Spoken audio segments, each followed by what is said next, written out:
Good morning, everyone. Happy Monday. Everyone, all two of us in here. Happy Monday.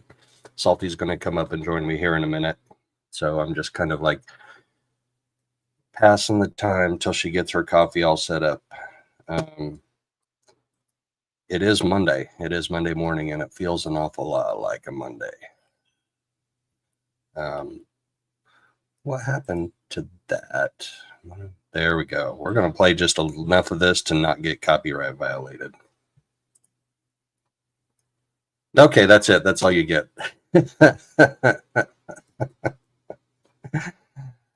Oh, all right. It is Monday. Thought about doing Cyndi Lauper too. A little manic Monday. But she says, I wish it were Sunday. Good morning, Rebecca Ann. Good to see you in here. Yeah, that song was made before I was born, but not much before I was born. It's a good one. When was that song published? Monday by the Mamas and the Papas. Let's see what Wikipedia has to say about it. Wikipedia, yeah, 1966. So just a little bit older than I am, not much, but I still appreciate it. Absolutely appreciate that song.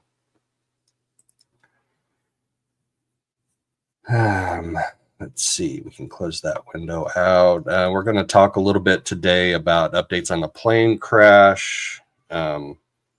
They're continuing with the wreckage removal and searching for bodies. They've found 55 of the 67, found and identified 55 of the 67. I'm not sure if that means they've only found 55, because you would think by now they would know who the victims are. Good morning, Teresa. Good morning, Forrest. Good to see you in here. But anyway, they found 55. They said in the news story, found and identified. So I can't imagine that any body that they have recovered at this point, they wouldn't know who it is, like pretty much instant identification.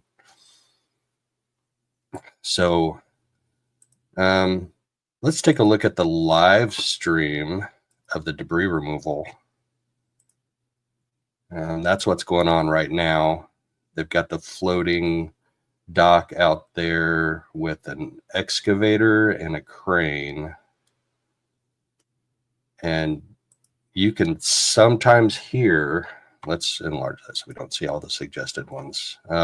It's a busy air traffic area. I mean, you can hear a plane go by every once in a while.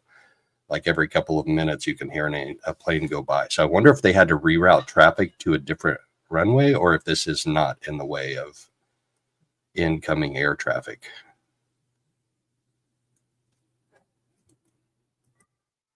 There's Salty. Good morning, Salty. Good morning. I was about to enter chat and say, Joe, I'm backstage. It takes me a minute to check around all the windows I have open, but I got there eventually. You're good. So, yeah, I had to go use the restroom real quick, so I was a minute late. Good morning, everybody. Welcome into Joe's morning show.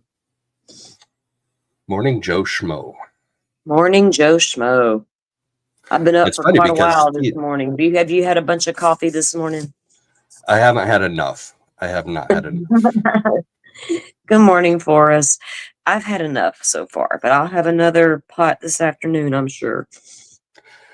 Yeah, we're looking right now at a live shot of the wreckage removal crews out there with the crane and the excavator on that floating dock or whatever that is, that raft.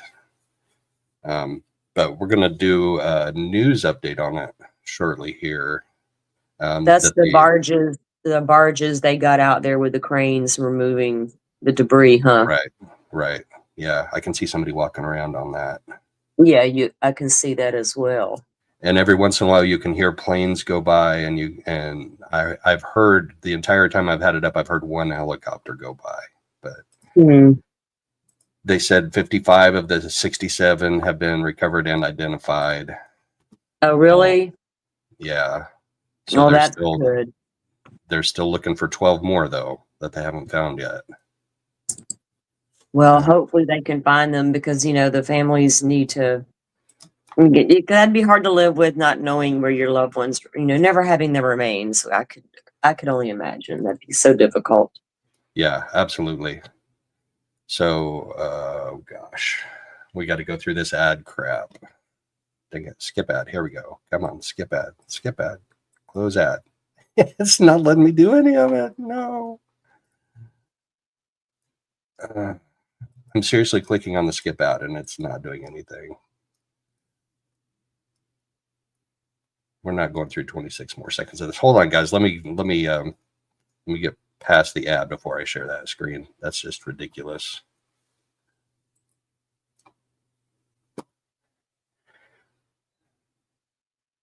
And now it's not pulling up at all. This is weird. They're gonna force you to watch that damn ad. Wait. WUSA.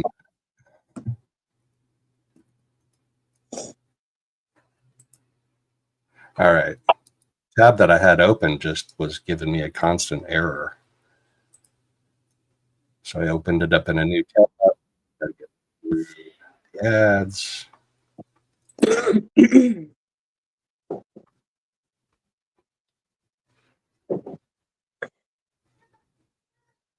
Horace, are you shoveling snow, man? I mean, if that's what you're shoveling and not shit, I hope. I hate to be having to shovel snow. Yeah. There's a reason I went to Arizona for the winter. Hey, I did it for 2 days out of my front door, and that was enough. I went to open the front door, and it wouldn't open all the way. I was like, uh-oh. But I had already thought enough to bring my small shovel from outside inside. And I don't like something told me like I don't know, maybe my ancestors like, girl, get that shovel, you might need it. It's snowing in Florida. I don't want to get snowed in the house. So yeah, I brought it in the house. And luckily I did, because when I went to open the front door, I couldn't hardly get out of it. Just start shoveling snow. I was like, no, I feel sorry for all you people. All right. So this is WUSA 9's update just before dawn this morning. 602. Recovery efforts continue this morning after the deadly DCA air disaster. In less than an hour and a half at sunrise, crews will start moving some of the plane wreckage. In the meantime, we learned a lot of new information this weekend about the collision, so we want to break it down for you, what you might have missed. First, crews have recovered and identified the remains of 55 victims. Officials hope to find the remaining 12 as the salvage operation begins later this morning. Second, we now know the identities of all 3 Army crew members on board the helicopter. The Army officially identified the pilot as Captain Rebecca Lobach. Her name had been withheld at her family's request. And finally, preliminary data recovered from the American Airlines plane indicates that the aircraft was attempting to increase altitude just before the mid-air collision with the Black Hawk chopper happened.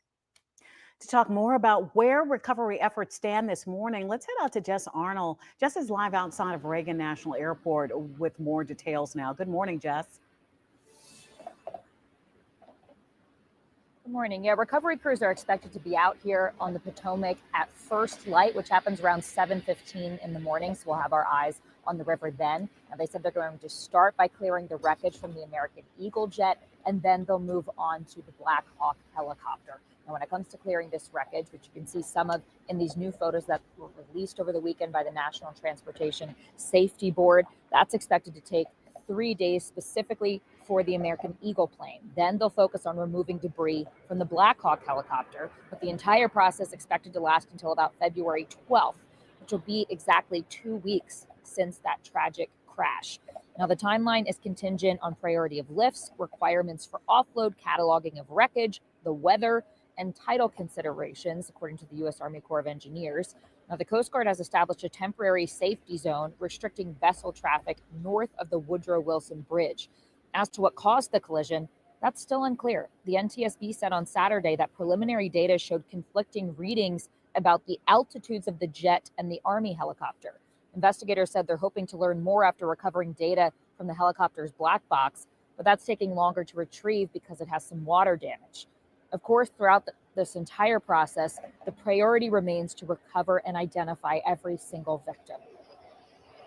We did remove 11 sets of remains yesterday from the wreckage during our operation. So those two number, the 55 includes from that 11. Are we confident that we know where all the victims are and that we will get everybody out? And the answer to that is that we believe we're going to be able to recover all of the victims, but no, we don't know where they all are at this point.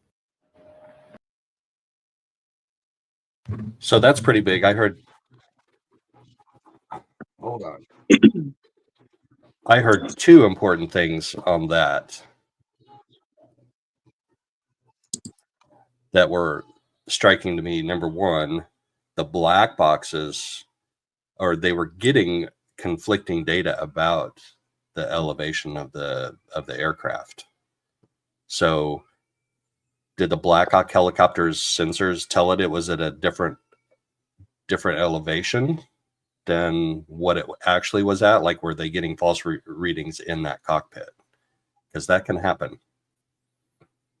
Yeah, yeah.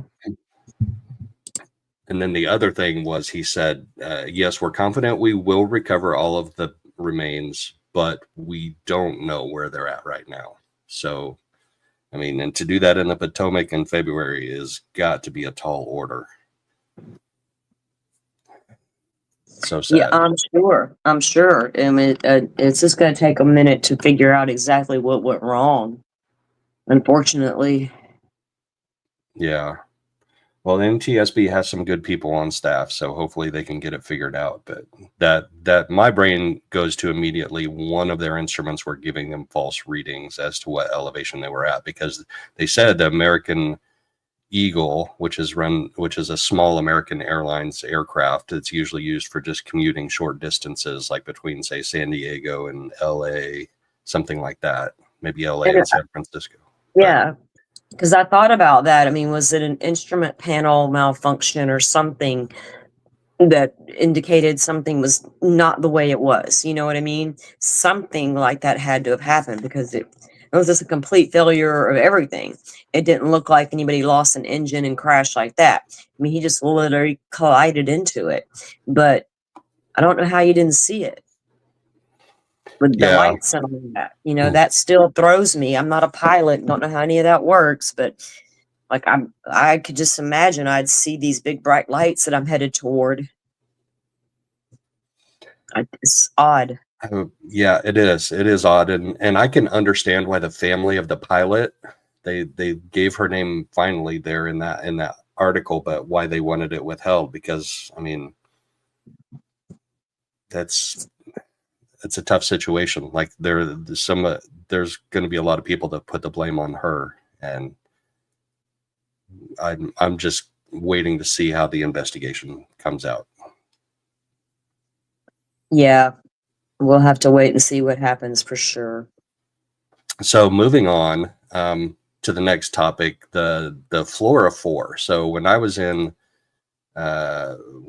the day one of the Delphi trial, day one, opening day of the Delphi trial, I had to stand in line at 37 degree weather for 4 hours. And behind me in line was Ron Wilkins. So the way that they gave out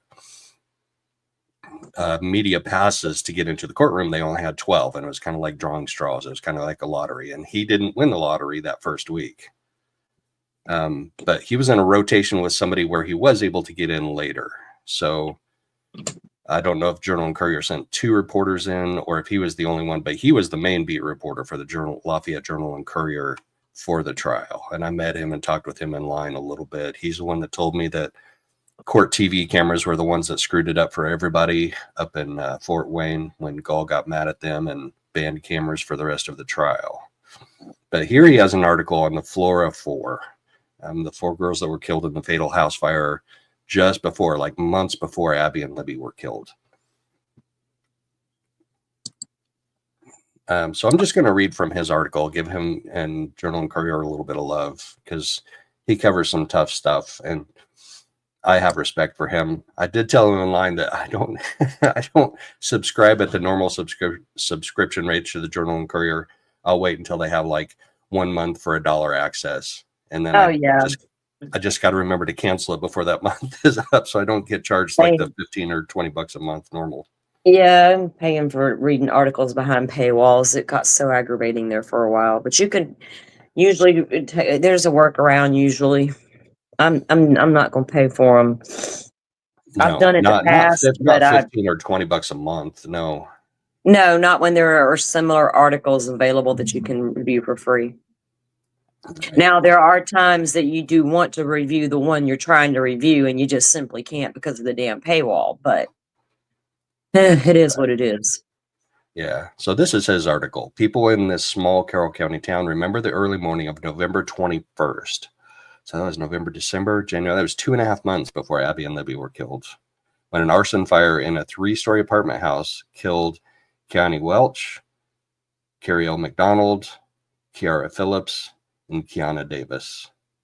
My children still talk about it. I have girls in school. Florida resident John Blake said January 16th outside a corner gas station. I have 3 daughters myself, so that hit close to home. People still talk about what a tragic loss, senseless loss, because it was deliberate. I guess there will always be a stain on our community, a black eye, if you will. Well, there's more than that, buddy. Although nearly 9 years have passed since the fatal fire, that does not necessarily mean that the case has gone cold, of course, according to ISP. Several Florida residents who spoke with the Journal and Courier don't hold out much hope of a stunning break in this case, as what happened in the Delphi case in October of 2022 when Richard Allen was arrested for killing Libby and Abby. They're never going to solve it, Peggy said of the Flora fire. They're not doing anything to solve it. Thank you, Peggy, whoever you are, wherever you are, you're in Florida. There hasn't been anything on anything that they found reported on over the last 2 years. I think it's a cold case. I'm very frustrated. When asked about the fire investigation, Carroll County Sheriff Tony Liggett and Carroll County Sheriff's fire investigator Todd Trent referred to the Journal and Courier to the state police. Oh, really? Really? You wouldn't talk during Abby and Libby, but when it comes to this fire, go talk to the state police. Yeah. ISP Sergeant Jeremy Pierce declined to answer. By the way, I'm reading this like fresh. I haven't read this before this morning, so this is a fresh reaction. Indiana State Police Sergeant Jeremy Pierce declined to answer specific questions about the investigation, other than to say it's still an active case. A state police detective still runs down leads when they get a tip about, oh, for crying out loud. Are they waiting for Kathy Schenck to find another lead sheet? Probably so. Kathy, pull out your magic box. Okay. I digress. Yeah. So do I. It's so easy in Delphi and Carroll County to digress. Fire investigators initially said that the cause of the fire was undetermined, but they believed it started in the kitchen area in the apartment's first floor. A little more than 2 months after the fire, the state fire marshal ruled that the fire was intentionally set. Why? So there was indicating that accelerants were found at several places inside the apartment. Why does it take the state fire marshal? And I know they call in state fire marshals on homicides, and that's part of the regular investigation, but why would you initially say the cause of the fire was undetermined when it's still under investigation? That's like you're coming out with misinformation before the investigation's even complete. Right. And the fact that they ruled it, accidental, then it was changed to arson, and then this and that. It's the Flora 4 is a lot to unpack there as well.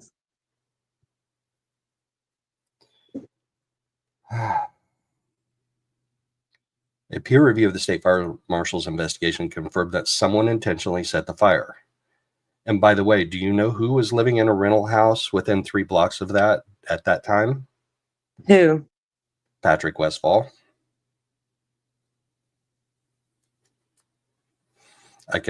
He in his YouTube interview that he did with what's his face. Yeah. He mentioned the name of his landlord that he had in Flora. So I went back into the land records from 2016. That's right. I found 3 rental houses. I'll have to show you. Dang it. Google Earth always takes a minute to load up, though. And when I say a minute, I mean like 5 minutes. Okay. No, it's loaded up. It's loaded up. All right. I'm going to have to zoom in here. I'm going to have to share that. Now, let's finish reading this article, and then I'll show you. We'll just do a little glance at where his landlord owned houses in Flora. The fire and its human toll. Kiara, and Kiana all died in their upstairs bedrooms. Their deaths were ruled homicides in the autopsy report. In the minds of those who knew them, the girls will forever be kids, but the future might have been different if the fire had not been intentionally set. Of course. Duh. I mean,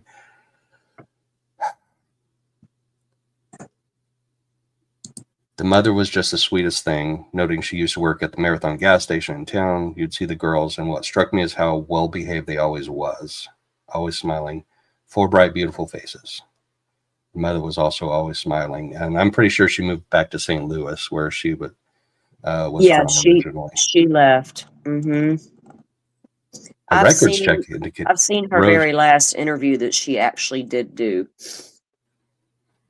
Or as far as I know, it's the last one she did. Well, Ron did a records check and says now she lives in California. Okay, maybe Ron, she does. Why? What? Oh, he was asking her to comment for this article. Okay, that's understandable. That would be respectful. They were always down on the corner riding their bikes. They waved at everybody. Little sweethearts. A woman who asked not to be identified is close in age to Kiana. She saw the girls when they visited the store. The girls were wonderful, sweet, lively. The arson fire and the girls' deaths remain indelible on the community's collective memory. It shook the town. It was a very big event. So that's a new article by Ron Wilkins, apparently the Carroll County beat reporter for the Journal and Courier. So let's take a look at Google Earth now, though. Boom. And I have these Flora fire.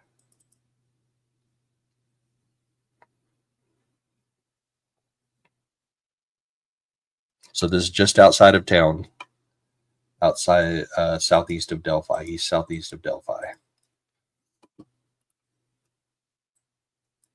So the Flora fire was right here on the corner. That's where that darker house is. These other 3 green house marks are where Paul Ryder owned a rental house. So he owned one at 308 South Division. So like, 3.5 blocks south. He owned one exactly 1 block east, 103 East Columbia. And 203 East Columbia was where the 203. 103 was where the fire was. 203 was where he owned a rental house. And 316 West Columbia is where he owned a rental house. And that was, Patrick Westfall said, Paul Ryder was my landlord in Flora. So I don't know which one of those 3 he lived in, but they're all 3 pretty close to where the fire happened. I'm not saying he did. I'm not saying he's in any way responsible or associated with that fire. But I knew he lived over there at some point, but that's too close for comfort, considering what we know. It just is. And if anybody doesn't understand that, then they haven't followed the case closely enough. And I don't really have time to go into why, but that's way too close for comfort. Yeah. Kind of like living really close to the crime scene in Delphi, huh? Yeah. Mm-hmm.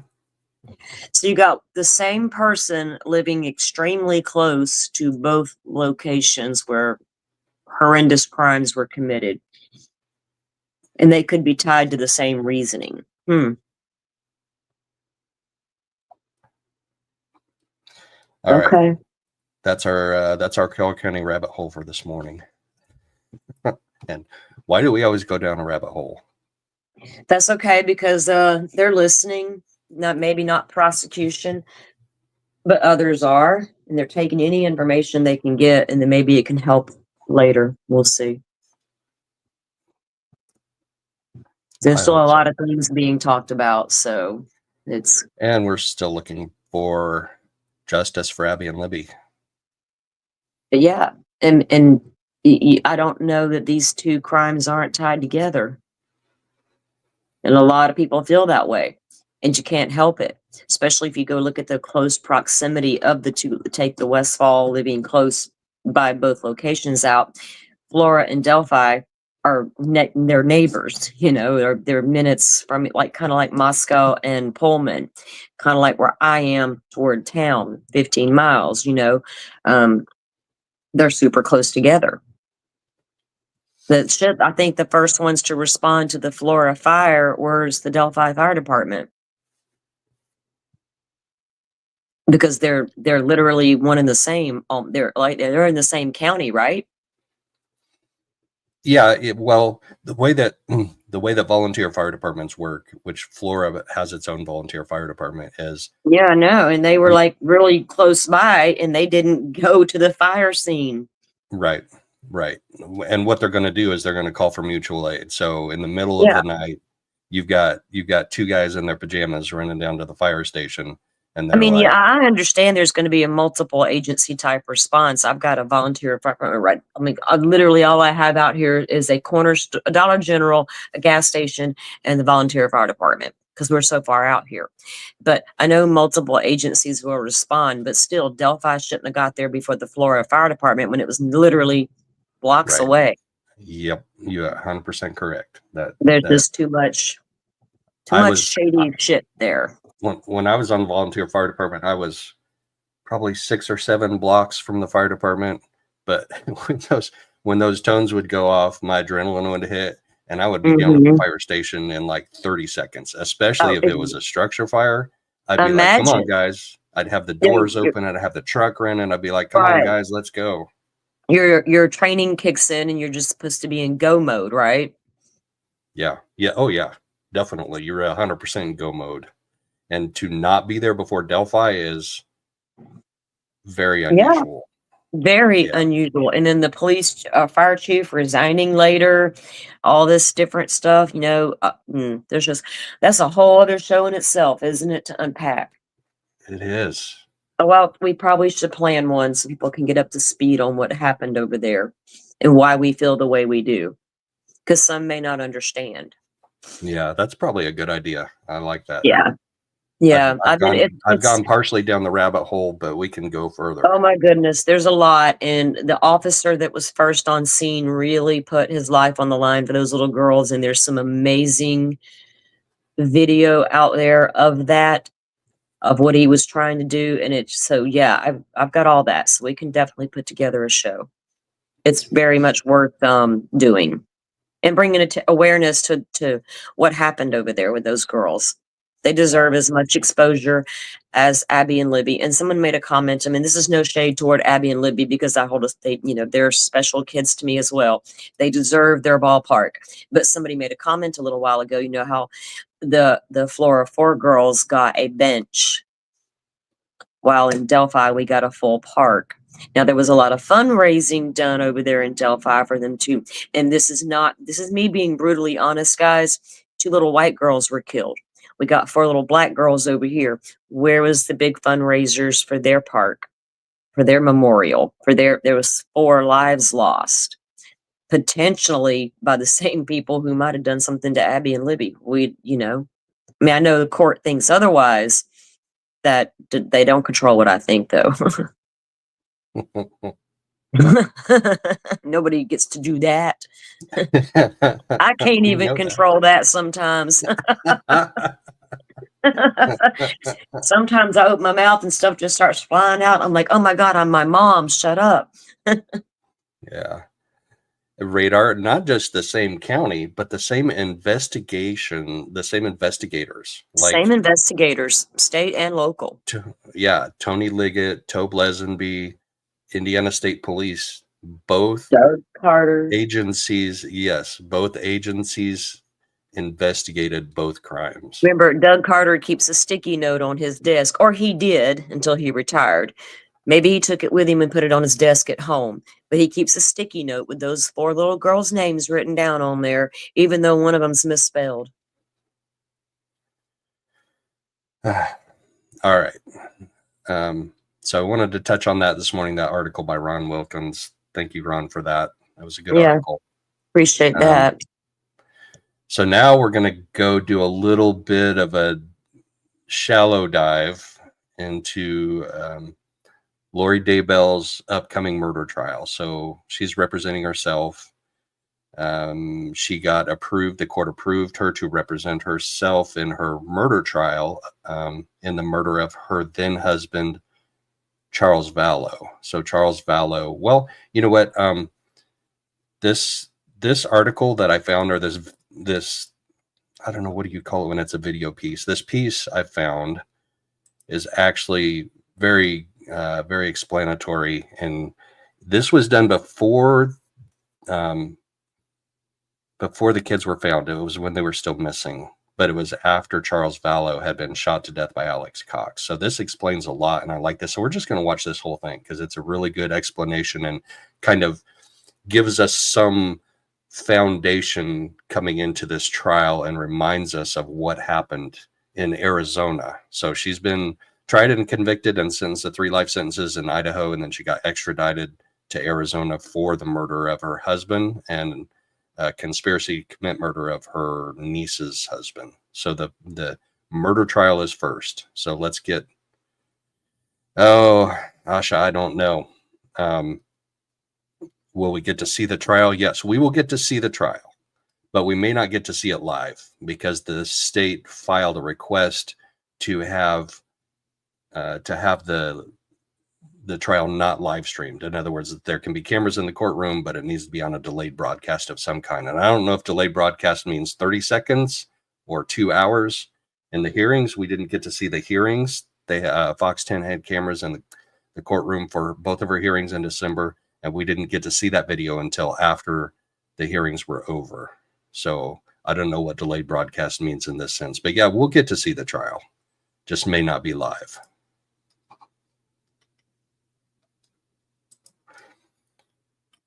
So CBS 5 has a really good. CBS 5 Investigates uncovered new information in the case of 2 missing children from Chandler. We have learned that a big life insurance policy is involved in this crazy and confusing story. Yeah, several people now tangled up in a web of murder, missing kids, and scandal. And now most of them are dead or haven't been seen again. Chief investigative reporter Morgan Lowe has details you will only see here. Fire department, what is the address of the emergency? The 911 call came in at just after 8:30 in the morning, July 11th. I got in a fight with my brother-in-law and I shot him in self-defense. A man named Alex Cox calmly stating he says, whenever somebody says that on a 911 call, they've thought about what they're going to say. I shot him in self-defense. So he's already making his legal argument as he's calling 911 after he shot his brother-in-law. He had just shot and killed his brother-in-law in self-defense. A Chandler police body cam captured what happened when officers arrived on the scene. You know, no weapons? No weapons on me. All right, come on out this way. Yep. I'm going to have you have a seat right here on the curb. And what they saw when they entered the home. Chandler Police Department, anybody inside, make some noise. Empty rooms, mattresses on the bedroom floors, a handgun, and the body of 62-year-old Charles Vallow laying on the ground in the living room. Outside, police questioned the shooter. You know, what happened today, though? Like, just in the last 20 minutes? He came at me with a bat. I turned around, and he hit me in the back of the head with a bat. So I went to my room and got my gun. Did you stay in your bedroom? No. Okay, why didn't you stay just in your bedroom, close the door? This officers are already asking some pertinent questions. You know, if you're being attacked with a bat, you get hit in the back of the head with a bat. Exactly. At the door. Is then it becomes in. Yeah. Go ahead. No, is this self-defense? Then it becomes in your right? bedroom. Then yeah. Is that something to think about, or? It didn't occur to me to stay in my room and avoid the guy that's coming at me with a bat. Like, honestly, if that happened and I had a gun and I go to my room, I'm just going to like shut the door.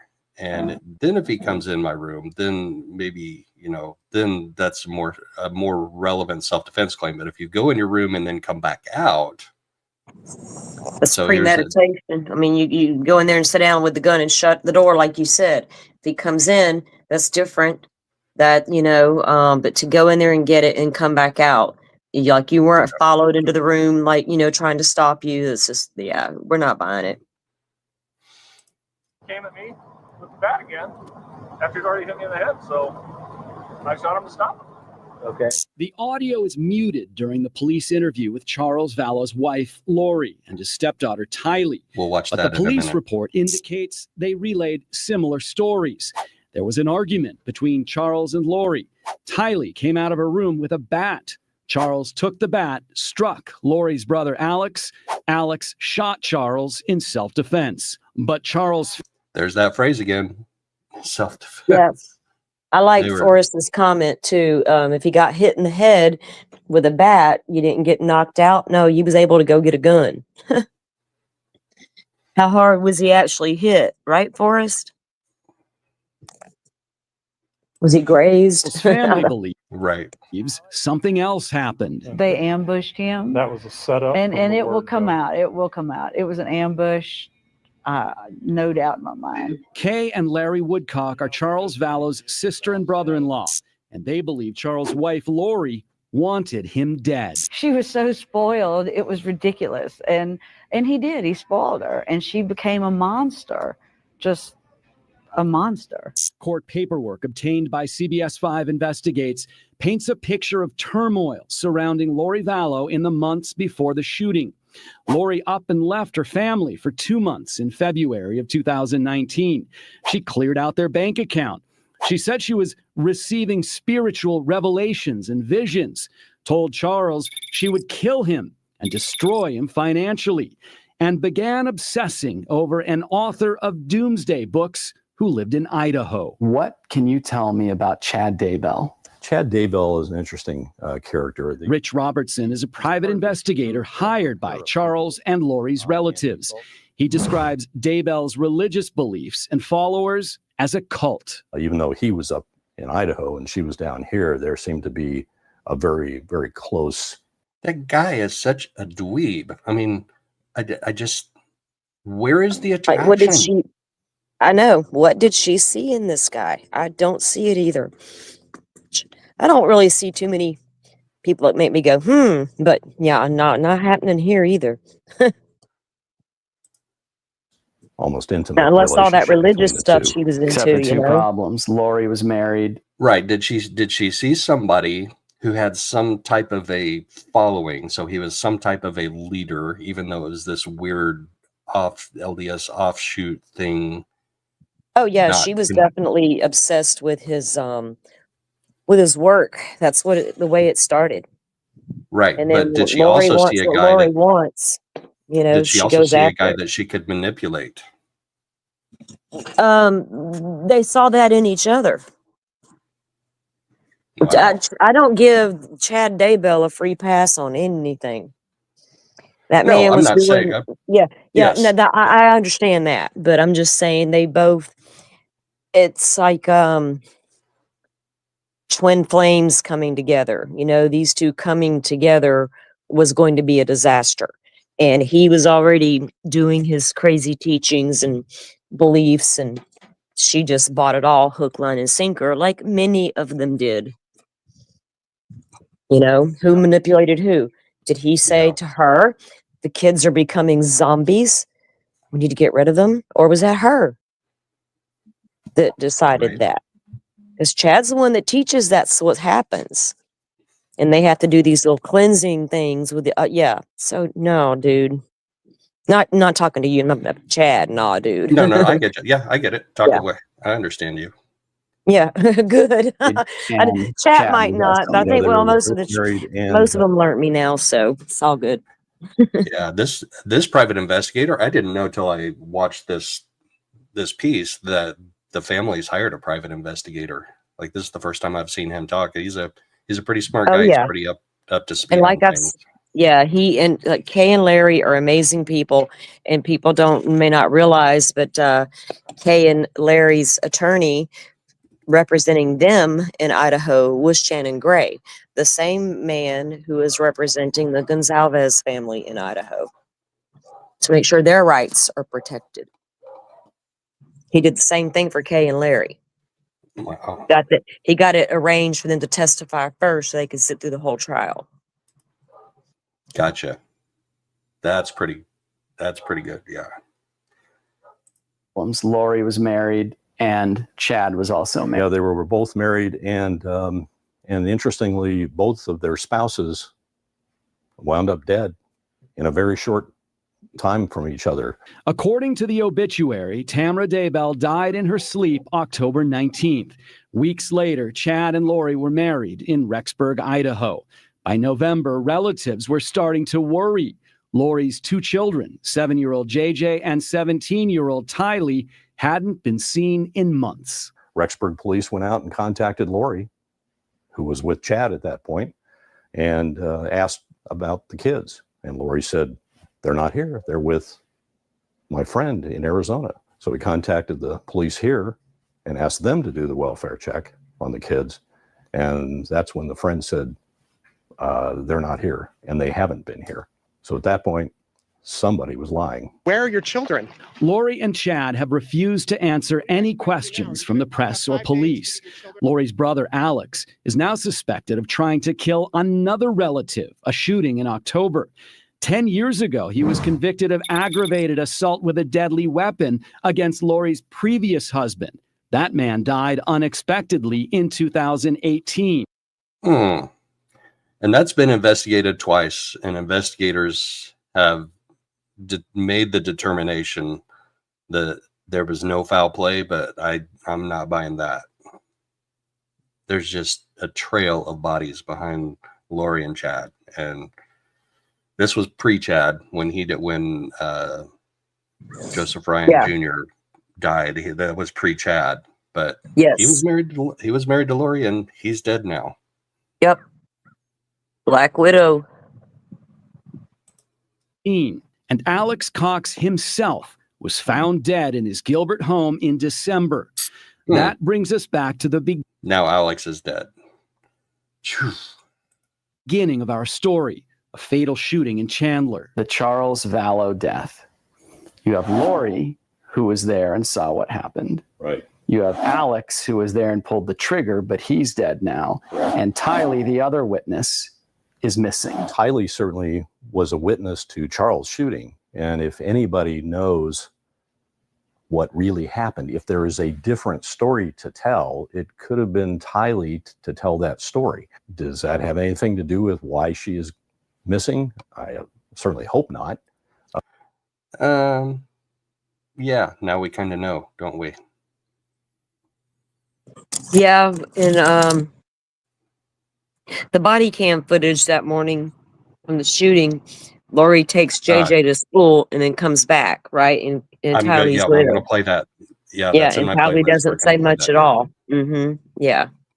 But you got to consider that as a possibility. CBS 5 Investigates has learned of a potentially critical new piece of information that has never been reported before. According to two sources with firsthand knowledge of Charles Vallow's personal finances, he had a sizable life insurance policy. But that was news to Chandler police when we asked them about it last week. Are your detectives aware that there might have been a money motive involved in this?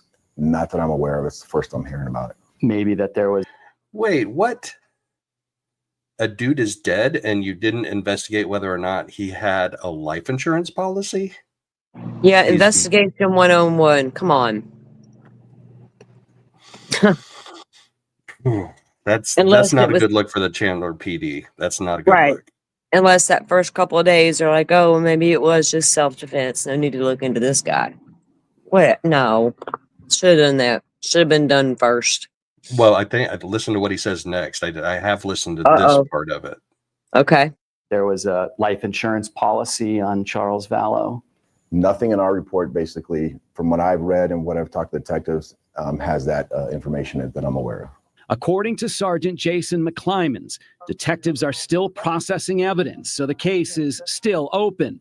But he says everything still points to self-defense. Did you hear that? They're going in with the assumption that it's self-defense. Like that's how you're not supposed to do an investigation. You go in with an open mind and everything is a possibility. Right. You don't walk in and make an assumption and get tunnel vision from the get-go. I mean, damn, where are they getting their investigator license? Cracker Jack boxes? This trial is going to be a circus because, well, it depends because Lori's representing herself. If she had a real It's legal already team, going to be a circus, right? right. But if she had a real legal team, like I'd be playing this. I'd be bringing this guy on the stand. You believed it was self-defense, right? Yes, I did. Boom. Mic drop moment. I wonder if Lori can watch you. Wonder if Lori's got a tablet in jail and she can watch your stream and you're gonna give her some ideas. Oh no. She's gonna come out, she's gonna file her next document and say, my paralegal is Joe Schmoe 88.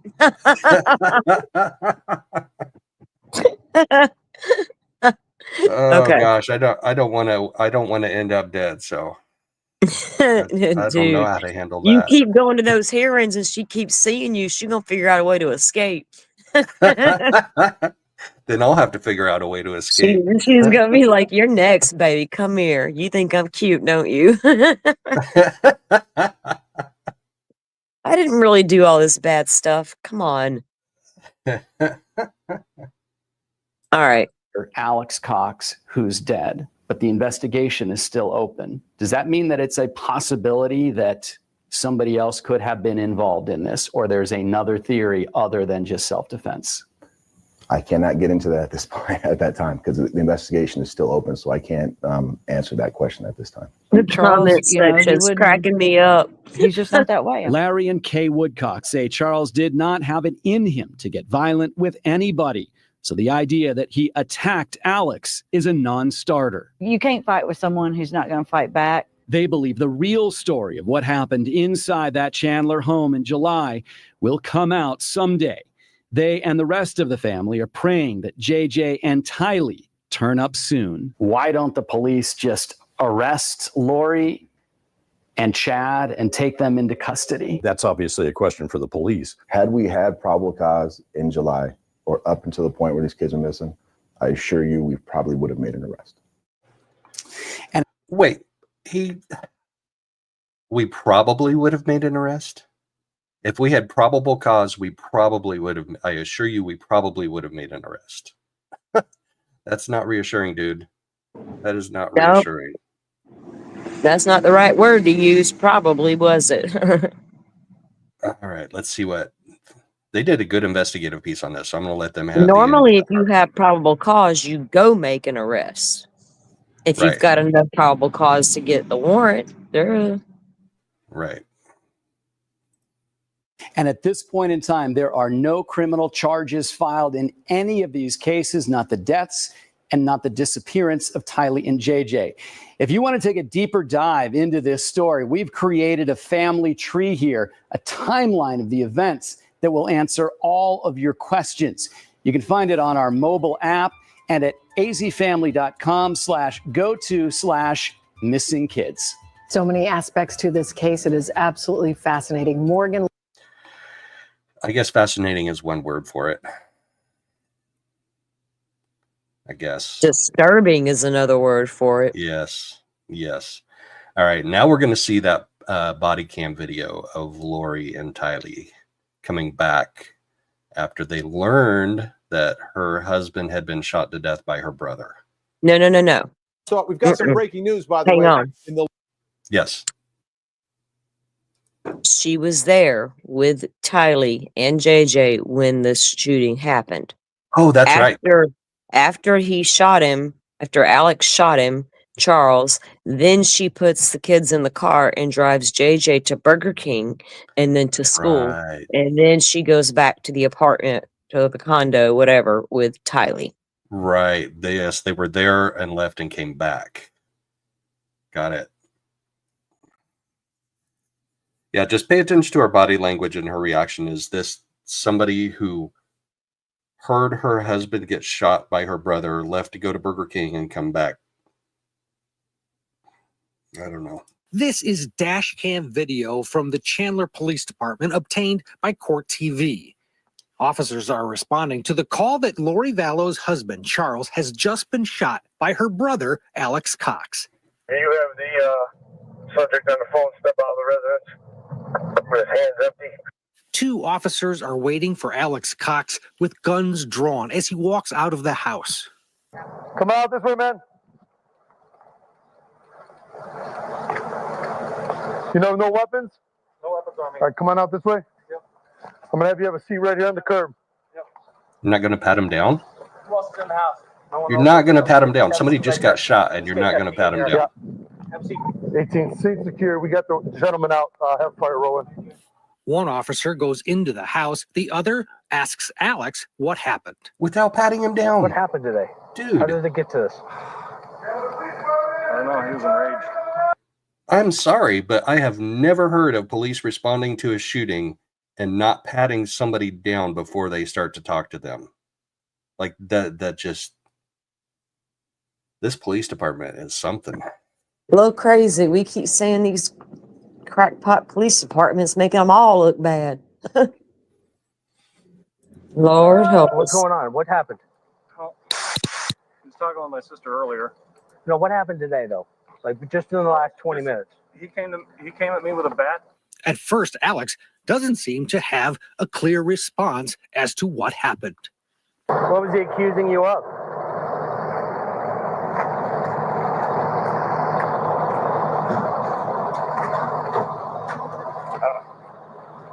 He was just yelling at me. I just went back to the living room. Like, what is your problem? With the gun in your Yes. And I said, I want you to put that bat down. And he wouldn't do it. And he's like, and he came at me with the bat again after he'd already hit me in the head. So I shot him to stop him. Okay, and then what happened? That was it. The officer in the house encounters the body of Charles Vallow in the front room, lying on the floor. Next to the body is the baseball bat that Alex claims Charles used to hit him. After checking his pulse, the officer clears the house as the fire department arrives to pronounce him dead. This guy's last name is Vallow. Hey, Joe. Meanwhile, outside. Yes. So I guess when the bat made contact with his head, it didn't bust it open. I think No. I've seen a picture of like a blood trickle down the back of his head somewhere. Okay.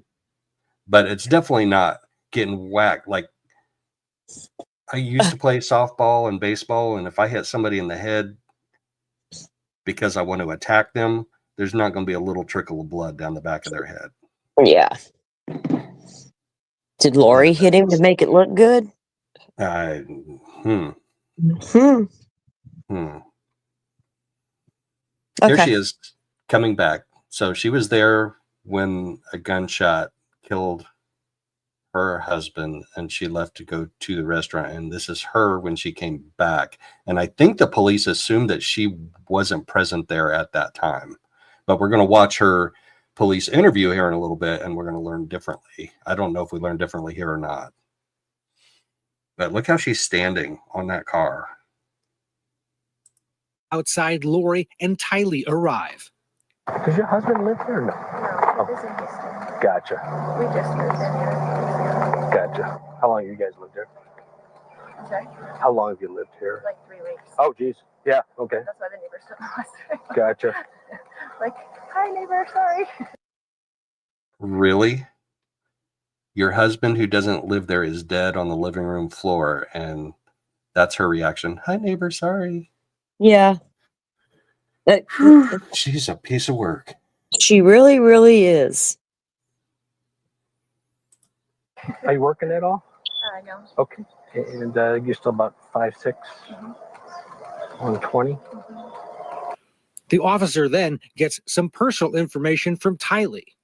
Blonde, too. You guys, I'm going to list you as a blonde young lady here. You got, and then blue eyes? Yeah, very blue eyes. That's not under debate. The officer finally goes to debrief detectives that have just arrived on scene. Wife, husband got into a verbal argument. Brother steps in and says, just get out. At some point, the niece grabs the bat and is poking her dad. Dad takes the bat away. They decide to leave. Everyone leaves. There's a son too, a younger son. Her son, he's not here either. So wife who lives here, her daughter, her son, they all leave. Her brother staying here, visiting, and the husband. They get into it. He's like, he says, wait, whoa. See, he's got the story wrong just like I got it wrong. He's saying right here that they left before Charles was shot. So that must be the story that he got from her.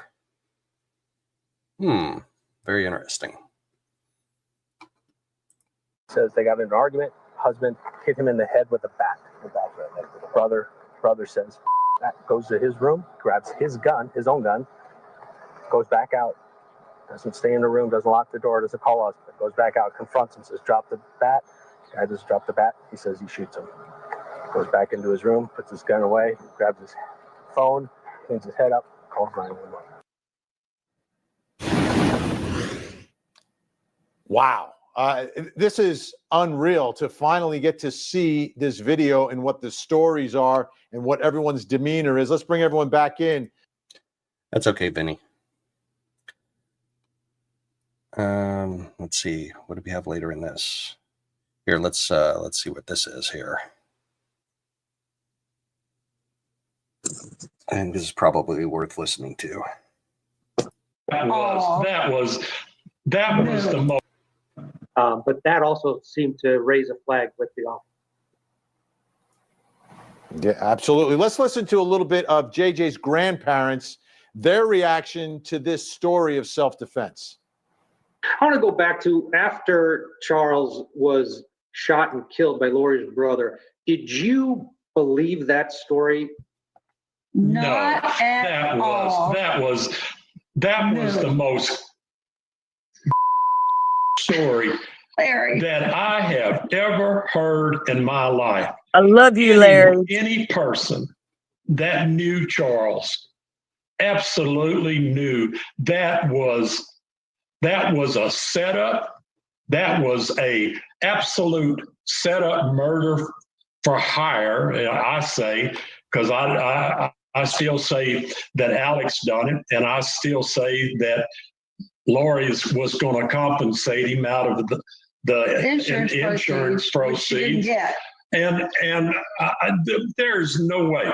That was an absolute murder. that was as black and white as can be. Charles told me that Lori was having these visions and she was a god and she was, you know, she was a translated being and he wasn't himself anymore, and that she was gonna destroy him financially, and she was gonna murder him, and the angels would be there to dispose of the body and all this. So I knew all this. And so I knew he wasn't lying about it. Charles was a man of his word. Absolutely. He had integrity. And so if he told you something, you could believe it. You know, as I think about this, Julie. So, yeah.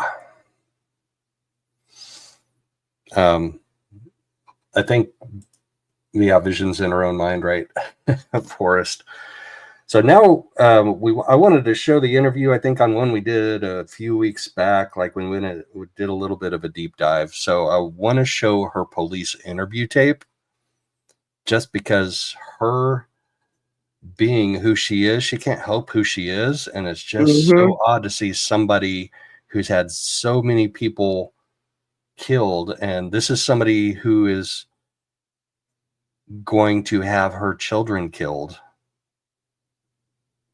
Well, JJ and Tylee killed just right after she had her husband killed. Allegedly. She hasn't been tried and convicted yet. But she's something else. So let's skip to the next one. Let's go skip to the police interview. It's an hour long. We're not going to go an hour long with it, I think. Yeah, you got it. Yeah. Moffitt's using the other one, so you'll be at Brendan's gonna monitor for him. Okay, so just run out this way. Okay. If there's anything, but if, you know. Perfect. Okay.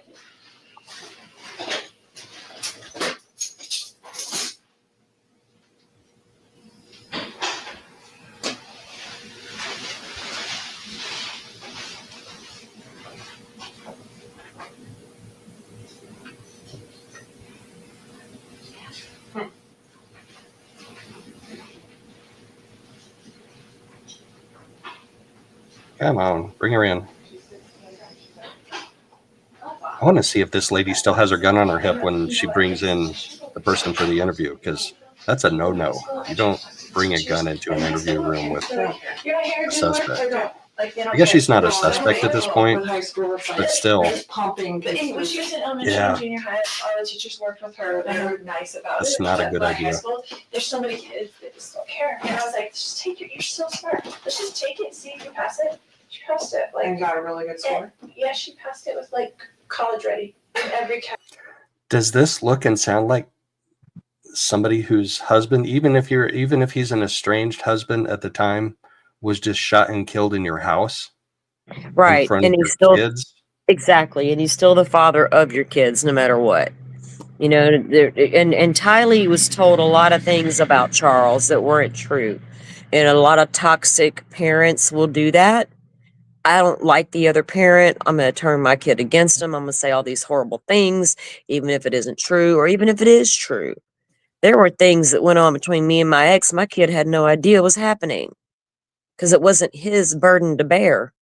Right. You know, and because it was that way between his dad and I, that should not affect their relationship, right?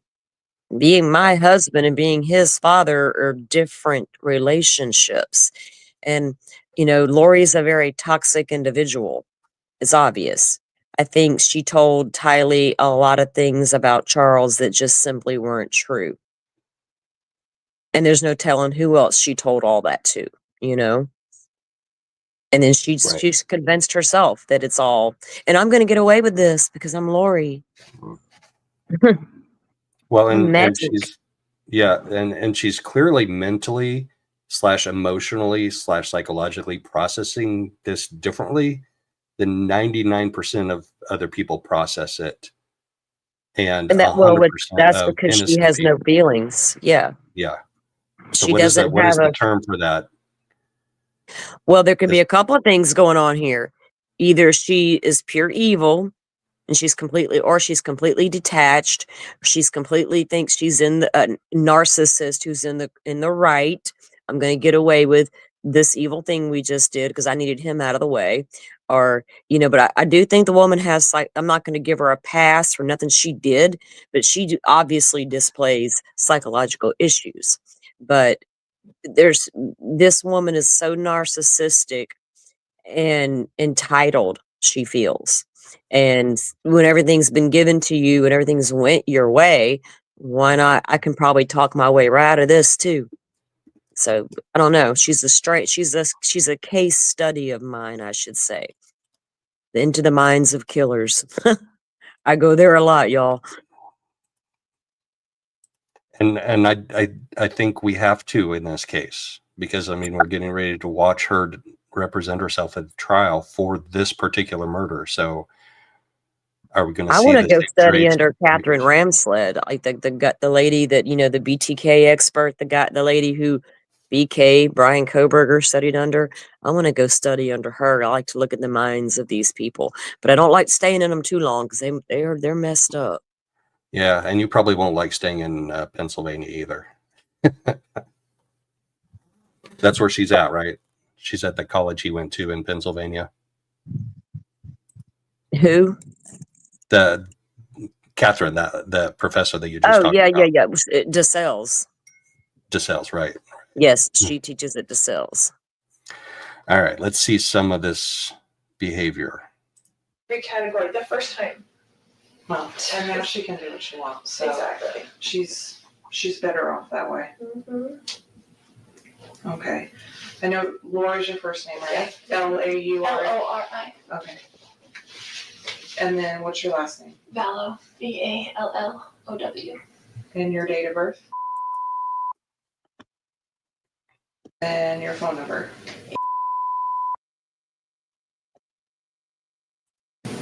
And you live at the house, right? Mm-hmm. Okay.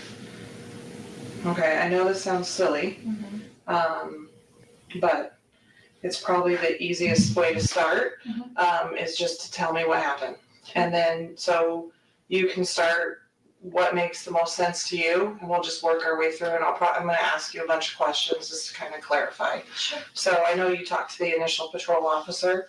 And he just got information. He didn't say Okay. anything. So yeah, if you can just kind of tell me kind of what happened. It sounds like some of this may have started last night or something along those lines. Right. So start where you think it makes the most sense. Okay. So, I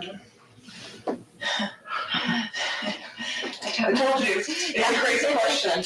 Well, so we moved into this house 3 weeks ago because he offered to get me a house here where all my family is. So we Okay. were in Houston. And so he's like, we had decided to separate or whatever. So he's like, well, I'll pay for a house for you and for JJ and whatever, because he's all about JJ. He's never about Tylee, but he's all about JJ. Because we adopted him together. Here she is rationalizing why it's okay for Charles to be dead now, because he's always about JJ, never about Tylee. So, and that wasn't true. If you ever listen to her oldest son, Colby, speak, he really doesn't have a lot of bad to say about Charles. And, I think, like I said, I feel like Tylee was fed a lot of BS from her mom about Charles, and did that cause some sort of rift between the preteen and her stepdad? Because mom's always telling me he's got a problem with me.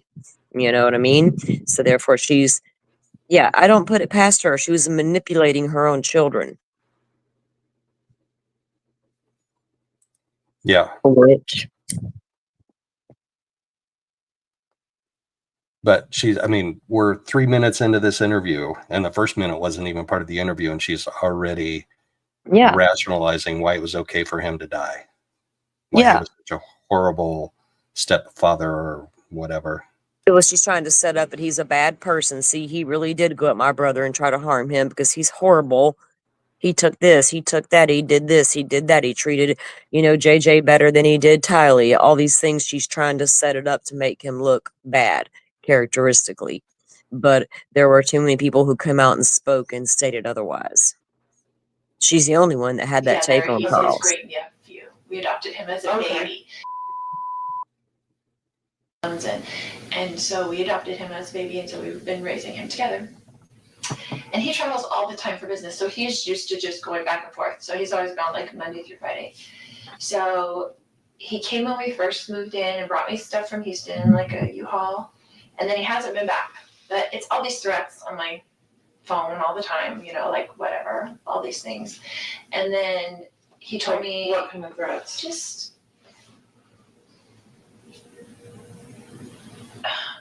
you'd have to read them to see, but he's always mad at me, right? Okay. And he doesn't want a divorce, but I don't like him and don't want to deal with him, so that's just how it is. So we married for 14 years, we dealt with him for 14 years, and him being horrible to her. Like, he gets in huge fights with her, a lot of things. But anyway, so he said, I'm coming Wednesday night, all of a sudden. I want to see JJ. And I told him, I said, I will never keep JJ from you. You can come see whenever you want to. Come take him to school, whatever. Like, I'm not going to do that. So when you initially moved, he had said he was going to buy you a house. So you moved here with your... Yeah, he was going to rent us a house. And so you moved... All my family lives here. So we lived here for a long time. Okay. And then he moved us to Houston. Okay. And we were there with my son. He was out of school. He didn't have any of his, services, his DDD, his anything. He, ripped him out of school and said, we're moving. Okay. And I didn't go with him at first. And he took him. And I let him take him, and I didn't file anything or whatever. And then he filed something against me and said, I'm only going to get supervised visits because I'm crazy and blah, blah, blah, the story. And so I just didn't talk to him for 30 days. Because I'm crazy and blah, blah, blah. You think you might be? The blah, blah, blah. Could you elaborate on the blah, blah, blah part, Right. For real. Someone just popped into chat. Morn Vanderberg from Cape Town, South Africa. Welcome in. Yeah, that's pretty cool. Yeah, nice. Haven't seen that name before, so I just thought I'd give him a shout out. You guys are having some great little conversation there, and y'all are just appalled as we are by what she's up here saying on this interview. And mostly blah blah blah, right? Radar, your Yeah. comments are great. I am paying attention to chat. I just can't chat back with you guys. I'm on my phone sitting outside doing some paperwork while listening, and I'm watching what you guys are saying to each other. Good morning, Pokemon. We're going down the Lori Vallow Daybell rabbit hole this morning. Good morning, my friend. Good morning. This police interview is after Charles was shot to death by her brother, Alex Cox, in her new home that she had that Charles Vallow wasn't living in. So she's claiming in this interview that he told her he was going to buy her a house and he didn't. So she's complaining about how horrible he was to Tylee, that he just preferred JJ. And basically, did she say a little while ago that they didn't want a divorce, that he didn't want a divorce, but isn't he the one that filed for dissolution? Yeah, that's what she said. And at first, I don't think he did at first. I think he was wanting to do whatever he could to try to save his marriage. But as time progressed and she continued to go on that fringe and the Chad Daybell stuff started happening, he was like, this is too much. You know, he had no choice. And I'm almost positive Lori had no idea that, after she and Charles separated and all that stuff, he changed his life insurance policy beneficiary to Kay, his sister. But Lori didn't know that. Yeah. Remember, I would make a joke. I would make a joke out of that, but it's tragic. Yeah, because Kay said it just a little while ago. You know, she thought she was going to get that policy, but she didn't get a dime. I know that Kay got it. You know, and rightfully so. But like I said in the beginning, you know, for those who don't know, JJ was Kay's grandson, and her son and the mother could not raise him for whatever reason, and he was sick. He was a little preemie, had a few things, so she had him. Her and Larry, the couple you saw earlier, his grandparents, and then Lori and Charles, being a younger couple, being married. Kay she'll tell you at that time Lori was a whole different person. She was great, wonderful mother. Loved Charles. They were a great couple. They took to JJ like nobody's business, and they ended up adopting him. The four of them sat down. They felt like Lori and Charles could give him a long, good life, you know, which was the right decision at the time for the situation. And then for what they knew about her. Yeah, for what they knew about her at that time. At that time, that's what I'm saying. At that time, she wasn't like this. And during the years of raising JJ, like Charles has described, she became more into the fringe movements of the LDS church stuff. And that's when she discovered Chad, and everything goes south.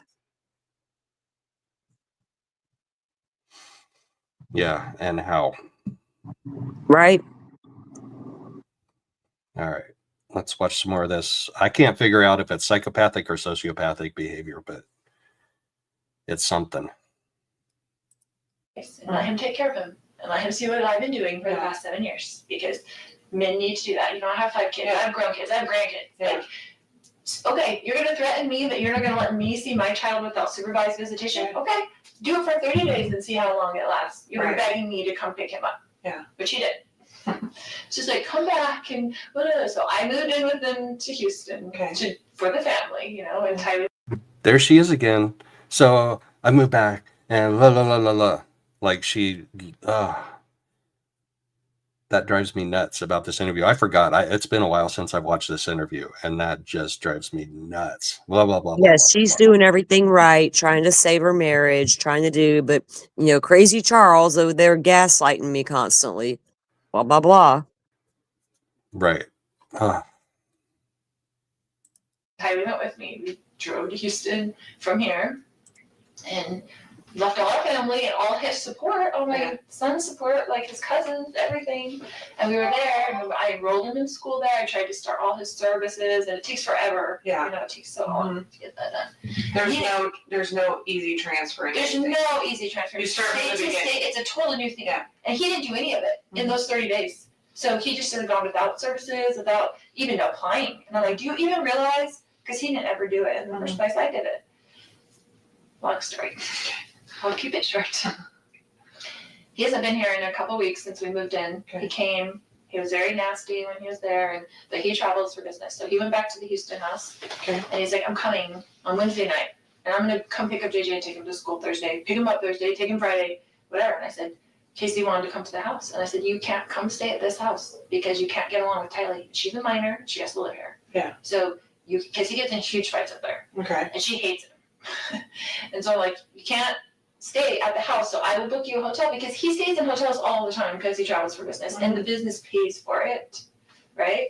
So I said, I will book you a hotel nearby. What does he do? He works with teachers in their retirement plans, but he goes to them at their school. He mostly works in California. Okay. No matter where we live. And we lived in Hawaii. He'd work in California. He'd work in Texas. He has like books of business in different areas. And so he just goes wherever. It kind of just gives him freedom that he doesn't have to stay home every day and take care of special needs. Yeah. It's like an excuse, right?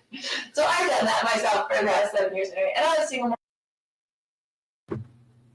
Everything is about how horrible he is. Like, he's using his work as an excuse to keep from staying at home and dealing with special needs kids. Right. She's doing everything she can to make him look like the bad guy. She's attacking his character from the minute she got in this room, and she has not let up. Right. Haven't heard anything about violence, though. Just how horrible of a dad he is, especially to Tylee. But nothing about violence, like beating nothing about her, him beating me, beating the right. kid. Yeah. Nothing about no physical abuse. He's emotionally abusing me. He's just won't give me my way, and he's got a beef with Tylee. Okay, Lori. Single mom before I married him with my 2 kids. Yeah. And he had 2 kids. We got married, tried to make a family. Yeah. Anyway. So he said he was coming last night. I said, well, you can't stay at this house because you can't get along with Tylee, and I'll get you a hotel and you can come play with JJ. But he goes to school all day. Yeah. I got him back into his school. His services, I met with the DDD yesterday, and they finally are getting his services back, but we're paying $125 a day to have him back at school because he's so out of his routine. He's been a nightmare on the floor, kicking stuff, hitting stuff, walls. Like, he just ripped him out of his life. Yeah. So, anyway, just how he is, because he only thinks about himself. So he says, coming to get JJ, and JJ's like, I don't want Dad, because he knows Dad took him away. So he was freaking out, right? So I didn't tell him he was even coming. Yes, hey, go ahead. Joe. Yeah, I don't know if everyone's aware. JJ was on the spectrum, so when you hear her talk about his reactions to things, it's kind of was JJ. You know what I mean? And I don't know if JJ was starting to develop or do things that Lori just couldn't handle anymore on her own. You know what I mean? I don't know if that was a part of it, because she complains about JJ's behavior at different times. Not complains about it, but she'll describe it. And when she's describing it, I feel like she was a little overwhelmed with it. That's quite possible. And then Charles is dead after that. So what's she going to do with a special needs child? Right. As she said, what? Right. And does Chad want to deal with that as well? That's right. And at some point in time, she declared that they were zombies, or did she declare they were possessed by evil spirits? No, they were zombies. Was part of the teaching. All right. So if you take a deep dive into what her and Chad believed and what they taught and what that whole entire cult believed, they believed in the zombies. The zombies would come and take over the body, and the spirit would leave the body. That's why she stood up at the end of her trial and said nobody was murdered here. Those children were no longer in the possession of their own body. They were gone already. In her mind, they were possessed by zombies, and you have to rid the zombie. Right. So then where did their spirits go? That wherever whatever the LDS believe they go. So the heaven. Well, they have their different degrees of heaven. They have the terrestrial. Okay. Well, they went wherever she believed they went, and they were fine. But for whatever reason, the devil got in them and possessed their bodies. And they would actually have these ceremonies where you can have a cleansing ceremony by sitting under a damn full moon. You can smudge yourself and cleanse and release the negative stuff. But they were doing ceremonies to rid people of these zombies and stuff like this. This is a whole aspect that was never really looked at hard in this case. Everybody wanted to focus on the sex and the money. There was so much more to it. That was a bonus for Chad and Lori. Everything else, they fully believed what they were doing as far as the religious aspect. And that's what caused these children to die. Right. Not And just the man his, and woman who wanted to go get it on and get as much money as they could and not be bothered with a couple of kids. It went way beyond that. right. And his ex-wife too. Her husband and his ex-wife. Yeah, Was Tammy was she still married to him when she passed away, right? Tammy was they were yes. still married. Okay, Yes. there was an attempt on her life before she died. And they're pretty sure it was Alex Cox. Somebody took a shot at her. Talking about Right. Chad Daybell's wife. She went out to the driveway. I don't know if it was putting trash into the can or getting out of the car. I'm getting into the car. I don't know. She was in the front yard. Something took a shot at her. Someone. It was a paintball gun, though, they determined. And this thing like almost hit her. And then it wasn't but like a few months, she died. She told her Quote friends unquote. about what had happened. She reported what had happened with the paintball gun incident type deal. So what was up with that, but yes, she was still married to Chad and she died in her sleep. Yeah. And here we are now. Her husband is dead, and they were still married at the time. So now Chad and Lori can hook up. The kids are gone. The ex-husband is gone. The wife is gone. The brother who we conned into doing a lot of our dirty work is gone.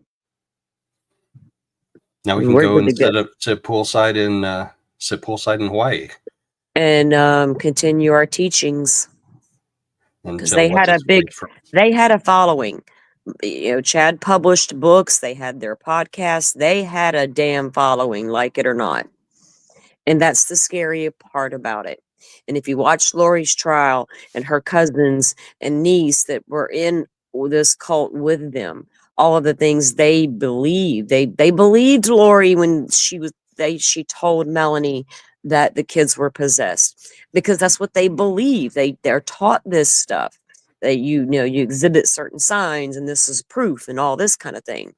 So they were ready to continue to move forward with their little religious power thing. Were they going to build a compound somewhere? Probably. Until Chad had to give away his house to his attorney. Yeah. Yeah, that ain't happening now. No. Like, Dad's going to come take you to school, I think. So he didn't bother me last night, which I was surprised. I was expecting kind of an ambush for him to kind of like come over or be just mean and say, it's my house, I'm on the lease, I'm going to stay here, kind of thing. Because that's kind of his macho attitude.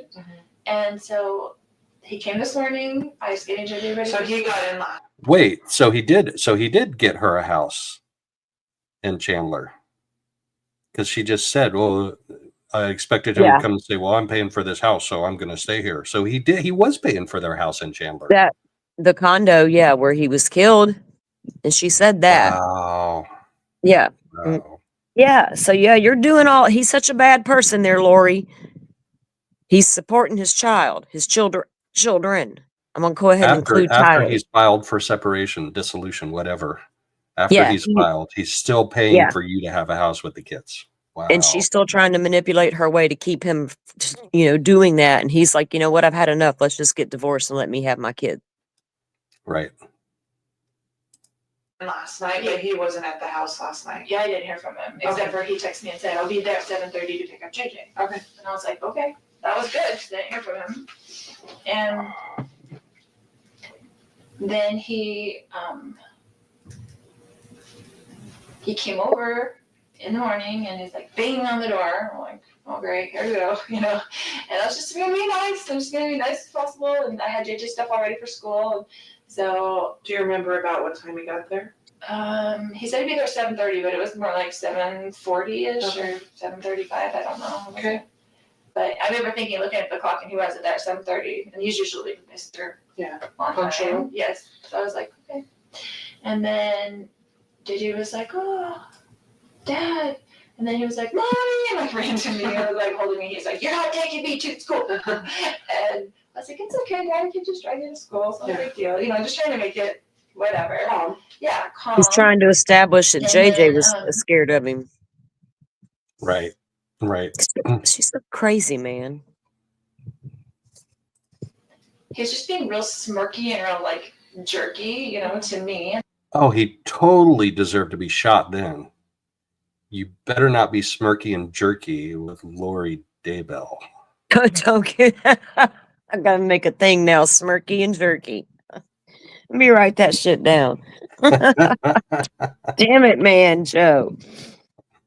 Okay. And I was Continue. like ignoring him, whatever.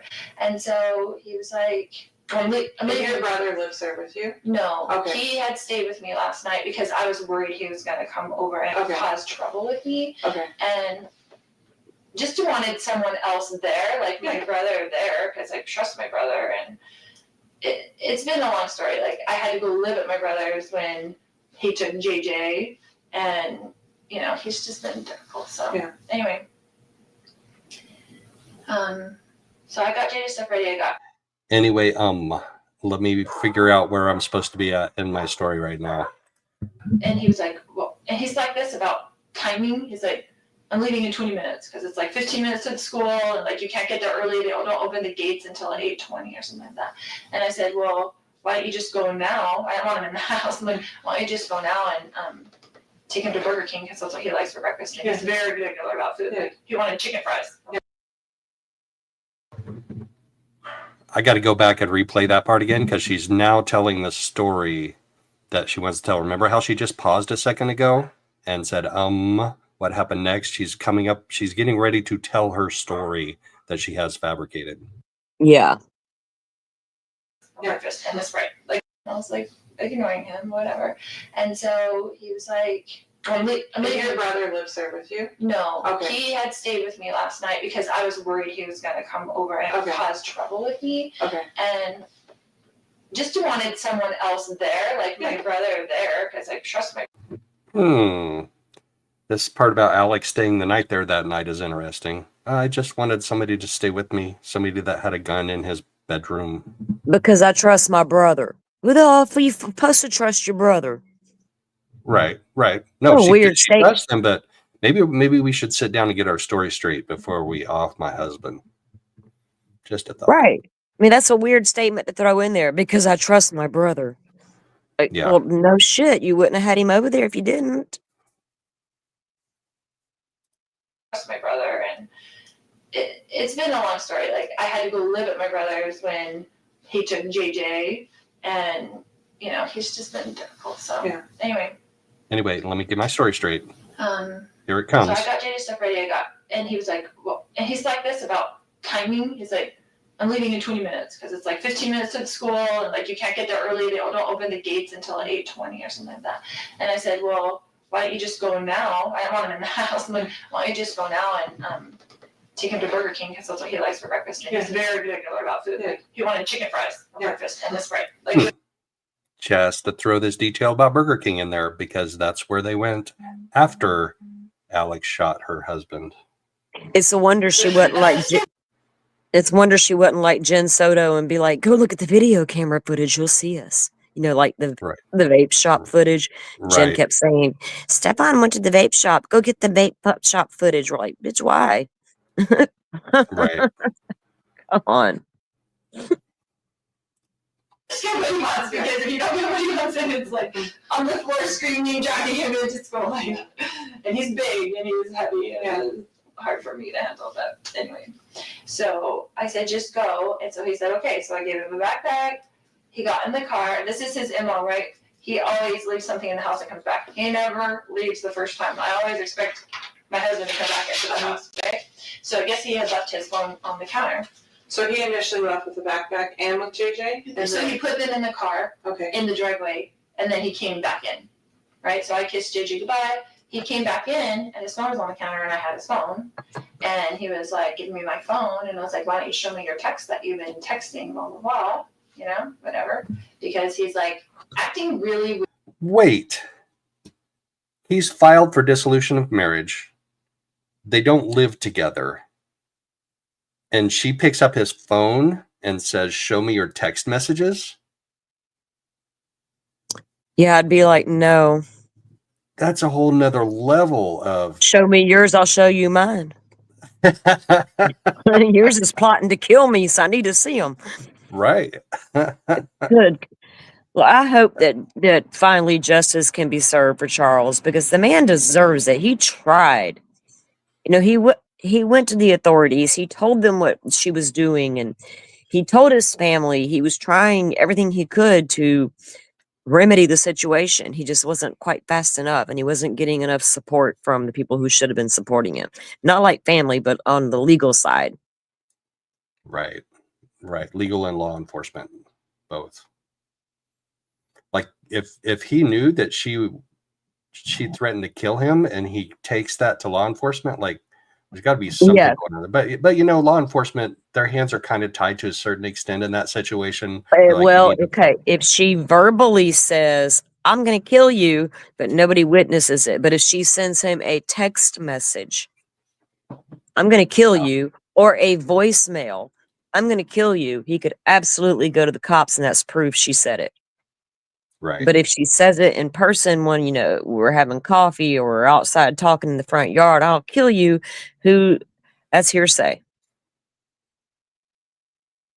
There's no eyewitness. Right. So he leaves his phone on the counter. Oops, that's his bad. But when he comes back in, she's holding it and says, show me your text messages. Yeah. I want to see what she says about what happened next. Because that would piss me off. That would piss me off. I mean, Right. like, give me my damn phone and you mind your business and I'll mind my business. That's We're right. getting Stay in your divorced. lane. Stay in your lane. Really weird, like he's plotting something against me. Like I'm like, what? Whoa. She just said it was weird, like he's plotting something. Telling on yourself there, Lori. See? Right. She's show me telling on yours, I'll herself. show you mine. She just told on herself. But she's, what do they call that? Projecting. She's projecting onto him what she was doing on you her know text. what? It's going to be interesting as that trial progresses to see if the downloads from her phone from that day. Yeah. Certainly they took downloads from hers and Alex's phones that day. I would hope so. Oh my God, I hope so. Why are you even here? Like, what did you come here for? You know, he's been talking to my other brother, and my brother came into town at the same time last night. And I haven't talked to my brother in a while, my other brother, and I was like, and so he was texting him on the phone when he first got to my house, and I'm like, wait. Joe. Yeah. The other brother she just spoke of, I can't recall his name right now, so I would tell you guys if I can remember. He has a YouTube channel, and him and another guy, and he was older than her and Alex. He didn't have the same relationship with Lori that Alex did. He speaks very highly of Charles Vallow. He's such an advocate for Charles. I'll have to find his channel and link it to you. His name is Adam Cox. Is it Adam? Yeah. With the YouTube channel? Because I know Colby has one, her son. I haven't found the YouTube channel yet. I just Googled who her brothers are. I forgot what it's called. I'll find it though and link it to you so you can, maybe there might be something in there you can review that you might want to look at one day. Yeah. Okay. Why are you texting Adam? Like, do you even talk to him? Like my other brothers. Why does she care? Why does she care if, like, I'm because this other brother backs Charles and not her. Right. So she feels threatened. Okay. She feels emotionally threatened by them still maintaining a relationship. My ex's brother and I are really, really good friends still to this day. Like I count him as one one of my best friends. And before her father passed away, he was one of my best friends. And none of us felt threatened by that. None of us are threatened by that. Like my ex is still good friends with my brothers. Well, one of my brothers. Right. So my family, you know, they get along. Well, they don't like hang out and stuff, but they're fine. They talk to my ex. My brother doesn't live far from my ex. You know, they're around the corner from each other. I'm sure they see each other all the time. I don't care. Yeah. So she feels threatened by that, though. That says more about her than about them. And, you know, he's been telling me all these texts like, you're going down, blah, blah, blah, blah, blah. He's blaming me for our Again, marriage blah, blah, breaking blah, up blah, blah. and my niece getting divorced and my friend getting divorced. He said, I'm a destroyer of families. Wait, she just mentioned her niece. Is that the second case that's against her? Yeah, the Boudreaux case. Yeah, we're gonna have to go into that one day. Yeah. So her niece was getting divorced and Lori stepped in, and there was an attempt on his life, but he's still alive. Is that true? Yes. Okay, so it's like a conspiracy to commit murder type of charge as a second one. He became just like Charles, started having a lot of concern because Melanie was now following the same path that Lori was following. Like she was in the thralls of it. So Brandon began to have the same problems that Charles was having and was in the process of trying to divorce her when there was an attempt made on his life, which she's also charged in that. Yes, she has. Yeah, right. Families. Because I want everybody to get divorced. I'm like, what would my motivation be for people getting divorced? So I could babysit the kids more? Like, why would I have any control over what people do? Yeah. So it's just very odd. But anyway. It is very odd, Lori. He goes nuts. He's gone nuts on us a lot of times. Tyler and I have had to leave with JJ over the years, probably 5 times, and just stay in a hotel for 2 days because he goes nuts. Like, you don't know what's going to set him off. Like, whatever. And she's mad at me for always, like, going back. But we had JJ, and he's special needs, and it's really hard. Like, it's even hard to take care of by yourself. So when you say he goes nuts, that can mean a lot of different things. Right. So goes nuts like yelling and screaming. Yeah, goes yelling nuts and screaming. Like breaking like, things. Yes. Goes nuts like physical violence. He's never really, besides like grabbing us and pushing us, but not like punching us or something. But she just confirmed that he wasn't physically violent. She did say, well, besides grabbing us and pushing us. Mm-hmm. That doesn't sound believable to me. I mean, yes, no. She did. It sounds like she just threw it in there to be like, yeah, he's never violent with us, but you know, he has grabbed us. I think she realized what she said, but she had to throw something in besides the, you know. Right. Let's go back and listen to that one more time. Yeah. I want to listen to that one more time. Exactly how she phrases that. Whatever. And she's mad at me for always like going back, but we had JJ and he's special needs, and it's really hard. Like it's even hard to take care of by yourself. So when you say he goes nuts, that can mean a lot of different things. Right. So goes nuts like yelling and screaming. Yeah, goes yelling nuts and screaming. Like breaking like, things. Yes. Goes nuts like physical violence. He's never really, besides like grabbing us and pushing. There it is. He's never really, and then she pauses. Oh, but besides grabbing us and pushing us, like. Was she talking about JJ? No, she's talking about Charles. Because the investigator or the interviewer said, when he goes nuts, what does that mean? Because Lori she was talking about, go back for a minute. I'm sorry. Okay. I want to hear it again. Thank you. Let's go back like a minute and a half. Plotting something against me. Like, I'm like, why are you even here? Like, what did you come here for? You know, he's been talking to my other brother, and my brother came into town at the same time last night. And I haven't talked to my brother in a while, my other brother, and I was like, and so he was texting him on the phone when he first got to my house, and I'm like, why are you texting Adam? Like, do you even talk to him? Like, my other brother. And, you know, he's been telling me all these texts, like, you're going down, blah, blah, blah, blah, blah. He's blaming me for our marriage breaking up and my niece getting divorced and my friend getting divorced. He said, I'm a destroyer of families because I want everybody to get divorced. I'm like, what would my motivation be for people getting divorced? So I could babysit the kids more? Like, why would I have any control over what people do? Yeah. So it's just very odd. But anyway, he goes nuts. He's gone nuts on us a lot of times. Tyler and I have had. He goes nuts. Did you catch that? I'm going to play that one more time. I'm Yeah, but let it 99.9. I know, but let it keep playing for a minute. I want to hear. Okay. There's some. Okay. Yeah. Had to leave with JJ over the years, probably 5 times, and just stay in a hotel for 2 days because he goes nuts. Like, you don't know what's going to set him off. Like, Okay, I got it now. You're right. She's mad at me for always like going back, but we had JJ and he's special needs, and it's really hard. Like, it's even hard to take care of by yourself. So when Right you there. say he goes Listen to that nuts, though. that means You're right. She's talking about Charles, but right there she said Tylee would get mad every time I went back, but I had to go back because JJ was special needs and it's hard. That's why I was thinking she was speaking to him. But you're right, she was talking about Charles. But there she goes again, reiterating how hard JJ was. Yes, and she kept going back because Charles helped support JJ, and more than just financially. Right. So conspiring to kill Charles is a great way to deal with JJ being difficult for you personally. Yeah.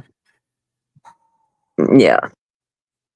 Years, probably 5 times, and just stay in a hotel for 2 days because he goes nuts. Like, you don't know what's going to set him off. Like, whatever. And she's mad at me for always like going back, but we had JJ and he's special needs, and it's really hard. Like, it's even harder to take care of by yourself. So when you say he goes nuts, that can mean a lot of different things. Right. So goes nuts like yelling and screaming. Yeah, goes yelling nuts and screaming, like breaking like, things. yes. Goes nuts like physical violence. He's never really, besides like grabbing us and pushing us, but not like punching us or something. But with Tylee, he has gotten physical. Okay. Before, and with my grown son. Like physical how? Like got into a physical fist fight with my son when he was 16. Okay. And he came after Tylee 2 times in Hawaii. Okay.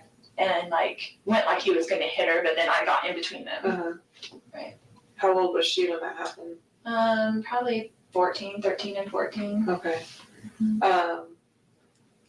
So this morning he comes back in and... He comes back in, I wouldn't give him his phone. He was screaming at me to give him his phone. He was very worried about whatever was on his text that he did not want me to. No, he's not worried about what's in his text. He's just, give me my damn phone. Like,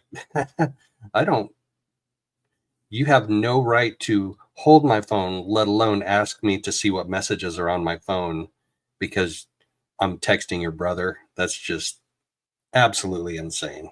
Anyway. Me to see, and so I was just holding it there and he was screaming at me. I was just holding it there and he was screaming at me around the house with it, so he couldn't get it. He's like reaching for it and stuff like that. And so she's playing hide and seek with his phone. She's intentionally running around the house with his phone, refusing to give it to him. That would piss me off too. That doesn't mean I have the right to get violent. That doesn't mean I have the right to do anything violent. But I would be pissed off. I would be really pissed off. Just give me my damn phone, girl. So Tylee came out of her room upset, and she had a bat, and she told him to leave her mother alone, like, right? So she was really whatever, and he's screaming at her, don't you hit me with that bat, and blah, blah, blah, blah. And No. You can't do blah, blah, blah, blah, blah. You have to tell me exactly what he supposedly screamed at Tylee. Don't do blah, blah, blah. That doesn't cut it. So a sign of deception, probably. She's probably telling a story here, and now Tylee's not around to tell her side of the story. And we can't put blah, blah, blah in the official report, but they're making note of all her blah, blah, blahs. Because you're doing it for a reason. then my brother heard all the commotion because he was in there in bed, and so he came out into the main room, and I guess whatever. What's your brother's name? Alex. Alex, okay. And then he just started, he was screaming and he was super upset and whatever, and he's yelling at Tylee, don't you hit me with that bat, and blah, blah, blah. And so Tylee, I guess, I don't know if she swung at him or what, but he like grabbed the bat from Tylee and then went to like hit Tylee with the bat. It was, and I was right there, and they were right there, and my brother grabbed him from behind, like just to stop him. See, this doesn't conform with Alex's story when that he was telling the people on the body cams. He said he took the bat from Tylee. So both stories are the same, that Tylee came out of her bedroom with a bat. Yep. Which I believe I would too. Yeah. If you're not a fan of Charles and he doesn't appear to be a fan of you, and you hear him chasing your mom around the house trying to get his phone back and you're yelling at each other, I'd probably come out of my room with a bat. I'd probably do that and be like, what up? Like, leave her alone. But her brother said he's the one that took the bat out of Tylee's hand. So like Tylee gave the bat to him, not Charles. Like, I wonder if Charles' fingerprints were ever found on that bat. I don't know, but that might be used in court, contradicting stories. Right. Impeach the witness. Because she's going to have to be a witness in her own defense. She's going to have to. And she's going to kind of be that way like Darrell Brooks was when he represented himself up in Wisconsin. The Waukesha Christmas tree. Yeah, and right. And how's she going to sit there and question herself on the witness stand? Right. Lori, was Charles mean to you? Yes, he was. Lori, that's going to be so. Oh my God! I think they're going to. Yeah. I think they're going to really try to find her incompetent before they let her do this to herself. Had that. They already had the competency hearing. They already held it, and they already said she's competent. I thought I saw something again the other day about that. No, one of those hearings back in December was her competency hearing, and she was found competent by they had to have two different doctors, because the first doctor, I don't know if I remember, but I feel like I saw something after that. It might have been an article, but I might be confused. I'll have to look into it. But yeah, I know they found her competent, but I think there was still some things going on. I'm not sure. Competent and able to represent herself, both in the same hearing. And then she filed that handwritten motion. So that's where it's at now. I mean, it can change. Obviously, it can change. Stop him from hitting Tylee. You go like this, like he grabbed him, like from behind, like just kind of to pull him back. And then they got into the thing, and he's hitting him with the bat, and they're on the ground, like grappling around or whatever. And then like grappling around or whatever. And he hit your brother with the bat while they were grappling and stuff. Yeah, yes, he was hitting him with the bat, like swinging the bat, back and forth, and they were kind of. Wait. That makes no sense. He was swinging the bat back and forth and just accidentally tapped him in the back of the head. This story makes no sense. Like, the more she talks, the less sense it makes. He was swinging the bat back and forth.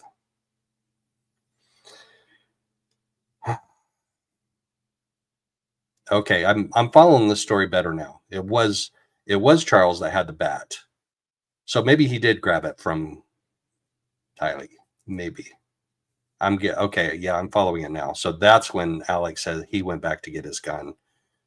But I still don't understand swing the bat back and forth. Like, if you want to attack somebody, like if he wants to do harm to Alex, you walk up to them with the bat and you like wham. Like, of course, close quarters in the house might be a little different. You may not have room to like really get a good swing in. So you might have to swing it back and forth, I guess. I'm just playing devil's advocate a little bit here, trying to see if I believe this story or not. Kind of like on the ground, and I was like freaking out trying to go around, knowing JJ was in the car. Yeah. Right. And so then he got up and he had the bat like this towards me, and I was going around the other side to try to just get out of his range where he couldn't hit me. And then I had told Tylee, because she was on the ground, because after he took the bat from her, she fell back. And so I told her, I was like, go get in the car with JJ. Like, I don't want JJ coming in to the house, or and I wanted her out of the way. I wanted the kids out of the way, whatever this fight was going to be. And then, do you remember what your husband or your brother were saying or yelling during all of this, if they were at all? Just kind of get off me, out, or whatever, whatever. They were like don't talk to my niece about it, whatever. Like it was, I don't remember specifics, but they were kind of both.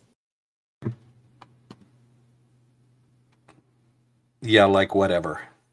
She just her story is not believable, but she could have de-escalated / diffused the entire situation if she had just given him his phone. Just give him his damn phone. Why do you care? If you don't care about him, give him his damn phone back. Why are you worried about him texting your brother? Which was the only excuse that she had. Oh, he's planning something. He's planning something with your brother? What, an affair? He's going to have a gay affair with your brother? Or your brother is conspiring to kill you? I mean, he's Why would they be something? planning? Right. What are they planning? A fishing trip or? Right, yes, they're good. They're going deep sea fishing. Hey, yeah, you're going to be in town. Let's get together, right? Right. Let's go fishing in the Snake River. Or in the Gila River. In the Gila River. There we go. In that Snake River, better be looking for a K-bar. Kind of in the heat of it, I don't think there was many words that I remember. So Tylee goes outside. Yeah, she was outside. And then what happened? Then they got up from that, and my brother had stepped back, I guess, and then Charles was coming with me at the back and yelling at me to give him his phone still, because I had it in my hand. It was all really quickly. And then So your husband with the bat tells you to give him his phone, and you don't? Seriously, if Charles really is this big, bad, abusive dude with a bat that you're afraid he's going to hurt you, give him the damn phone. Just give up the phone and say, get out. Right. Why are you worried about what's on that phone? If you get him out of there, you're safe, right? Right. when I went around kind of in the circle, then my brother was there. When you said when you were going around and he was coming at you with the bat, how was he holding the bat? Just like that, like backwards. Like he was swinging, but like swinging it backwards. He would have. I like this interviewer's questions. I like them a lot. She's asking her for specifics. That like he would have swung it backwards at me, not frontward. Okay, yeah. He was a professional baseball player. Okay. So it wasn't a good idea for Charlie to get out of that. Probably not the. I mean, he played semi-pro. Yeah. I mean, it's, yeah. But yeah, and then I was kind of turned around, and we were all right there in that room, except for the kids had been outside by that time, and I heard the gunshot. Mm-hmm. And so you heard the shot? Mm-hmm. Did you actually see the shot, or did you just hear it? I had gone around to the kitchen to get away from him, and so back around. So I don't know if he went in the house. I didn't, so I'm like a little bit of a disadvantage. Yeah, so I didn't see the shot. I heard it, and then I came back around and I saw that he was on the ground. Okay. And was freaking out. Yeah. And so I was just freaking out, and it just went into mom mode. I'm like, I've got to go to get JJ to school. I've got to get to the kids. I just felt like I got to get to the kids. Mm-hmm. And so I just went outside and to see if they were in there okay. I didn't want them coming back in the house when all that was going on. And got JJ in the car, and he was trying to come in. Mm-hmm. And Tylee was like looking at me with like the crazy eyes, like what just happened. And I told her to get in the car and we're going to take JJ to school. Mm-hmm. And I just left. When you came back I got to hear in that and one you more saw time. him I got to on hear the that ground, story where one was more your time. brother? Did you see I got to him? back up. But yeah, and then I was kind of turned around, Thinking. and we were all right there in that room, except for the kids had been outside by that time, and I heard the gunshot. Mm-hmm. And So you heard the shot? Mm-hmm. Did you actually see the shot, or did you just hear it? Thinking, tick, tick, tick, tick, tick. What am I supposed to say here? Am I supposed to lie and say I didn't see it? Or am I supposed to say I did see it? I had gone around to the kitchen. See, so she didn't give a direct response. She avoids the question. It was a very clear, did you see the shot? And so she feels the need to tell a story. Kitchen to get away from him, and so back around. So I don't know if you went in the house. I didn't, so I'm like a little bit of a disadvantage. Yeah, so I didn't see. She totally worked herself into that answer. She totally worked herself into that answer. So did you see, I don't know, did you see the house? Oh, you weren't in the house? Okay, well then I can tell you that I didn't see the shot and you will believe me. I'm going to play that one more time. This is crazy. See the shot, or did you just hear it? I had gone around to the kitchen to get away from him, and so back around. So I don't know if you went in the house. I didn't, so I'm like a little bit of a disadvantage. Yeah, so I didn't see I didn't see the shot. I heard it, and then I came back around and I saw that he was on the ground. Okay. And was freaking out. Yeah. And so I was just freaking out, and it just went into mama. I'm like, I've got to go to get JJ to school. I've got to get to the kids. I just felt like I got to get to the kids. And so I just went outside and to see if they were in there. Okay, I didn't want them coming back in the house when all that was going on. And got JJ in the car, and he was trying to come in. And Tylee was like looking at me with like the crazy eyes, like what just happened. And I told her to get in the car and we're going to take JJ to school. And I just left. When you came back in and you saw him on the ground, where was your brother? Did you see him where he was at? Yeah, he was right in front of him. Okay. Like it all happened very quickly. That's the only honest statement that I can believe, or I should say the only believable statement she's made in this entire interview. Where was your brother? Oh, he was right in front of him.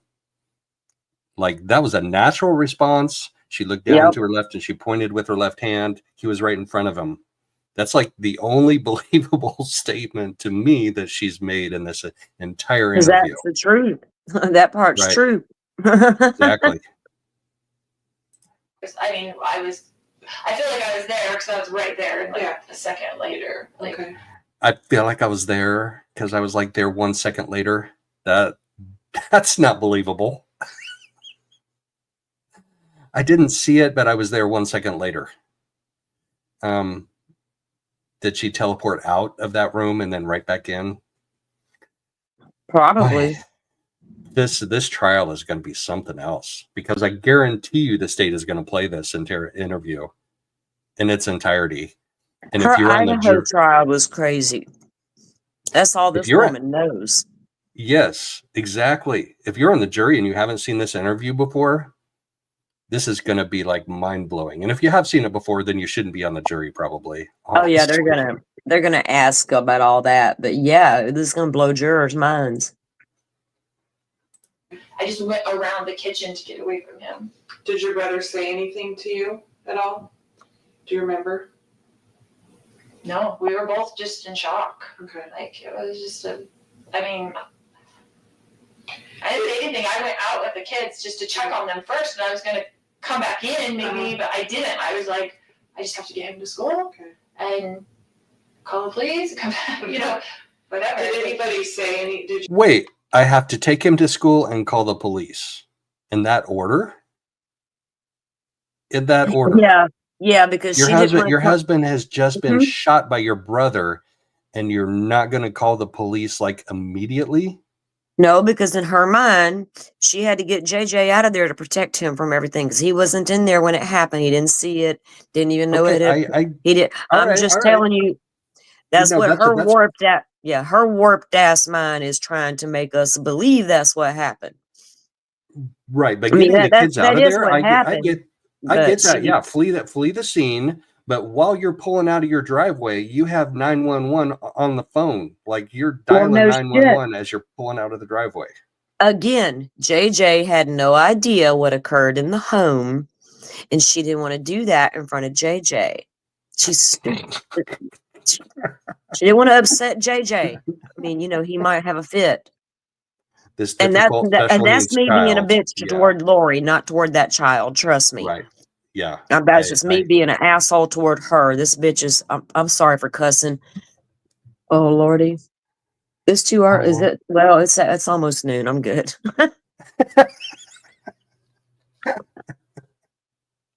You're good. But it's your channel. I'm sorry. It's all good. If they strike me for your swearing, then I'll just have to be struck. But that I'll ain't super happening. chat you some money. I'll be like, Did you super or your chatting. brother say Sorry for anything at some cussing. point about calling the police or calling 911? Do you remember? Yeah, he called me Okay. and he said, "Are you taking JJ to school?" Uh-huh. And I said, "Yeah, we need to call the police." And he said, "Okay." Okay. So he called you when you didn't come back inside, basically? Right. Okay. Because I was like in the car for a minute, and then I was like, "What do I do?" Mm-hmm. And I didn't want JJ to go inside, and I didn't know what to do. And Tyler was freaking out. I was trying to get them away from the scene. Understandable. Mm-hmm. And you may not know this, so, because I know you heard the shot, do you know at what point your brother had the gun? Do you know if he had it when they got in their first fight, or did he have to go get it, or do you know that at all? I don't know. Okay. I don't know. And do you remember if you ever heard your brother? I didn't see him ever leave the room. Okay. So it was so fast. All that was so fast. Like I'm on the ground rolling around and I'm screaming, and this probably happened in a couple seconds. Yeah, I mean it was like super fast. It was like super fast. Like they're just rolling around on the ground and I'm screaming and I just really don't know what happened. It just was like super fast. Like she plays the And somebody in chat asked, did she drive his car? And yes, she did, Radar. She got in Charles's car and drove. That's what she used to drive JJ to school and then back to the scene. No, I know, right? Why not take your own damn car, Lori? Was something wrong with it? Well, JJ was already in the car because Charles was supposed to take him to school. So maybe honestly, maybe it was easier just to keep him in that car and take him to school. Okay, maybe, but he was already having a meltdown according to her because he didn't want to go to school. He didn't want Charles to drive him, blah, blah, blah. Da, da, da, da, la, la, whatever she says, blah, blah, blah. But maybe so. Maybe that was it. Go get in the car and wait for dad to come out. But then dad never does. Mom does instead. Okay, that's true. I can believe that. Okay. Yeah. She drives me nuts how she bounces between being the smartest person in the room and being just a dumb ditz, a dumb blonde ditz. She likes to play that dumb blonde when it suits her. Yes, she does. I don't know. They're just rolling around on the ground and it just like happened so fast. And I was just screaming and I just don't really know what happened. I'll be like, ma'am, I need to take a break and go get me some ibuprofen and a cup of coffee. I'll be back to finish my interview in just a minute. Good Lord. Okay. And I might need a snack. All right. I don't know if you know this or not. Does your brother normally carry a gun? Like, I carry a gun everywhere I go. Right. Like, I know he's a gun person. Like, lady, you have a gun in an interview room, which is like top 10 no-nos. Interviewing people that you don't know if they're guilty or not. Like, I'm not sure that Lori is a suspect or not at this point, but either way, you're alone in an interview room with a person who, if they're skilled enough, can disarm you and take your gun and kill you with it. And I've actually seen a couple of interrogations that went down that way. I've seen that too, and I've also seen them where they do go in with their weapon, and I'm like, why? Right, that intimidates the suspect or the person you're interviewing more, right? Why there's somebody watching on two-way. They're not like she's that. So maybe maybe they feel confident. I don't know. It's not real bright to me, but that's just my personal opinion. I wouldn't go in there Agree. with somebody that I know nothing about. Like, do they have the ability to take me down, grab my gun, and kill me with it? I have no Yeah, idea. I'm not taking my gun in there. She could take her out without the gun if she needed to, I think. Like he has guns and things. Okay. He showed up guns. And... Did you know that he had one with him? No. When he came over? No, but I wouldn't be surprised if he did. Because he's very, very professional with guns. Proficient, professional. Wait, did she just say Alex was a professional with guns? I got to back up and hear that again. Proficient. I thought she said professional, which is like a Freudian. If she said professional, that's like a Freudian slip, because we saw where Grandma and Grandpa said this was murder for hire. Remember when we saw that just a few minutes ago? If she says professional, that is a total Freudian slip. Boom. Can we catch her in one, or did I hear it wrong? Carry a gun, like I carry a gun everywhere I go. Right. Like I know he's a gun person. Like he has guns and things. Okay. He showed up guns. Did you know that he had one with him? No. When he came over? No, but I wouldn't be surprised if he did. Because he's very, very professional with guns. She just said professional. She said it. Professional with a gun. Yep, professional with a gun. Said it. Boom, I just caught her in a Freudian slip. Girl. That was a truth. That was Yeah, she told on herself and himself. Both. So he was a good shot. Proficient, professional. Means he did it for money. That's what professional means, is when you do something for money. And then, do you remember if at any time, so you were trying to get away from him, and you heard the shot. Prior to the shot, do you remember at any point hearing your husband or your brother saying anything to either of them? No. Not very convincing. So my second very ridiculous question is there anything else that I didn't ask about or anything that we didn't cover that you think is important? I always ask that just because I wasn't there, and so we're going through something that happened a super small amount of time. Yes. Can I So, step? yeah, go for it. Just thinking. Is that not the most bizarre interview? Look at her. And she was smiling, getting all comfy, and I got to see her transform into that one more time. All right. This is like one of the most bizarre interview things I've ever seen. I have seen, there was one where a gal stood on her head in the interview room. I don't remember who that was. I don't neither, but I remember that one. Is there anything else that I didn't ask about or anything that we didn't cover that you think is important?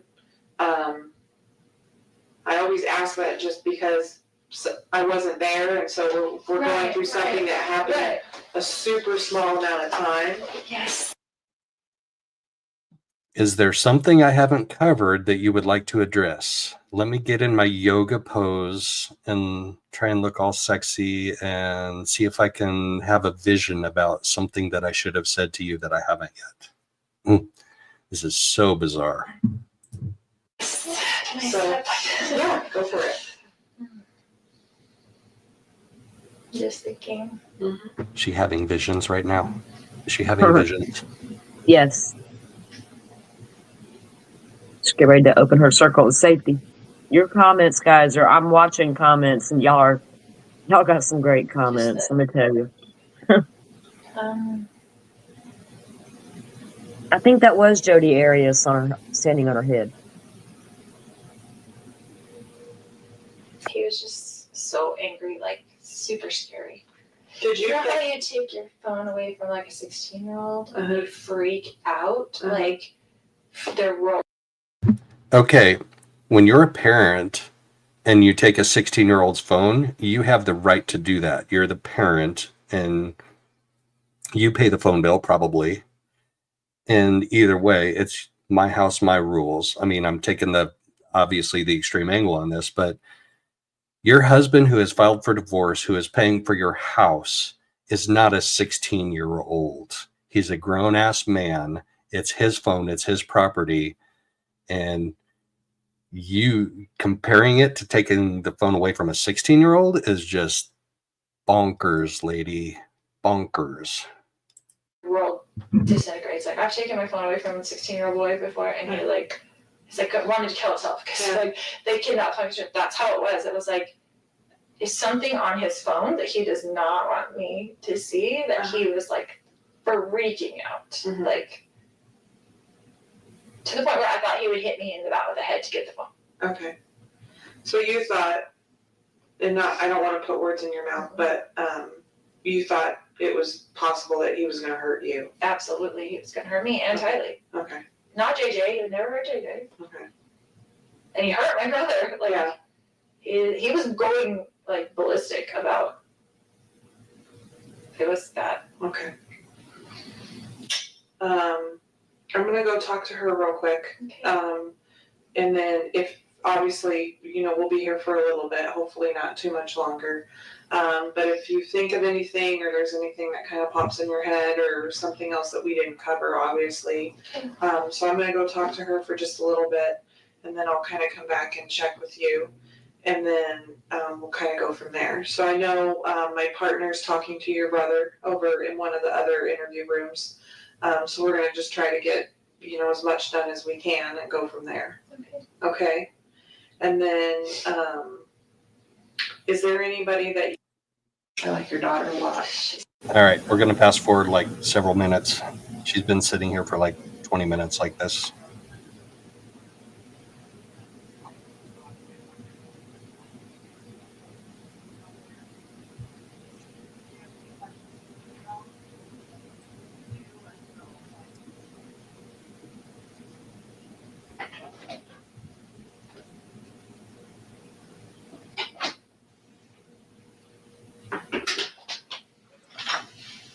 I like your daughter a lot. She's fun. Yeah.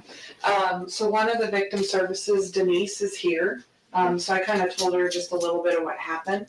So if you're good with it, I'm going to have her come over and I'm going to introduce her to you guys so you guys can talk for a little bit, which kind of works well too because I need to run over to where my partner's at and just talk to him a little bit.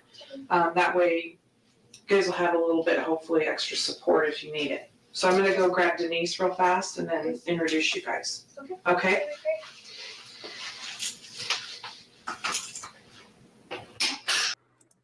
All right, so that's about it for that. So we've gone over 2 hours now. You guys want to see Alex Cox's police interview? If you want to go ahead and play it today, that's fine. All right. And then, this will be Lori's brother, and that'll be a good way to wrap up today, and then go into because we continue to cover as it unfolded. You know what I mean? So because everybody, I think, is caught. Most of the community that are with us are catching up to speed on it. And a lot of them know a lot about this case already. You can tell from the comments. So, but yeah, go ahead. Right. I did notice a few things from that interview that I don't remember catching the first time. So. Yeah. And that's the beauty about sometimes rewatching the old stuff that you haven't seen in a bit, because you will hear it differently or catch something you didn't catch the first time. Absolutely. And watching them together helps because we can clarify what we think we heard. Yeah. I Like got her bad calling hearing. him I'm not even gonna lie. her calling him a professional with a gun was just like, that was a huge moment for me in that. Like, Freudian slip, total Freudian slip.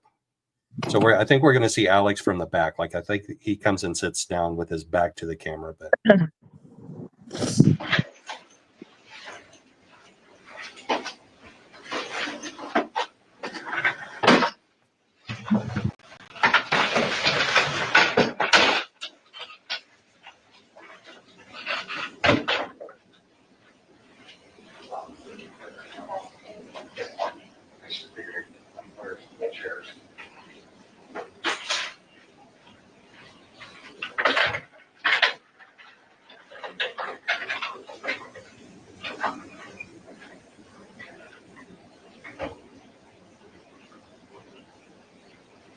over here.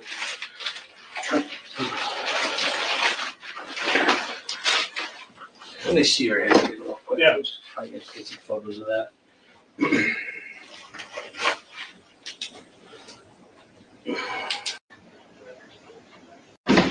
I'll have you put your sunglasses here. Just sit your next time. In fact, I'll have you sit over here.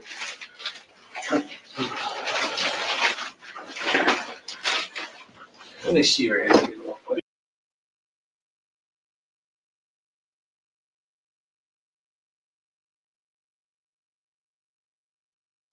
Yeah.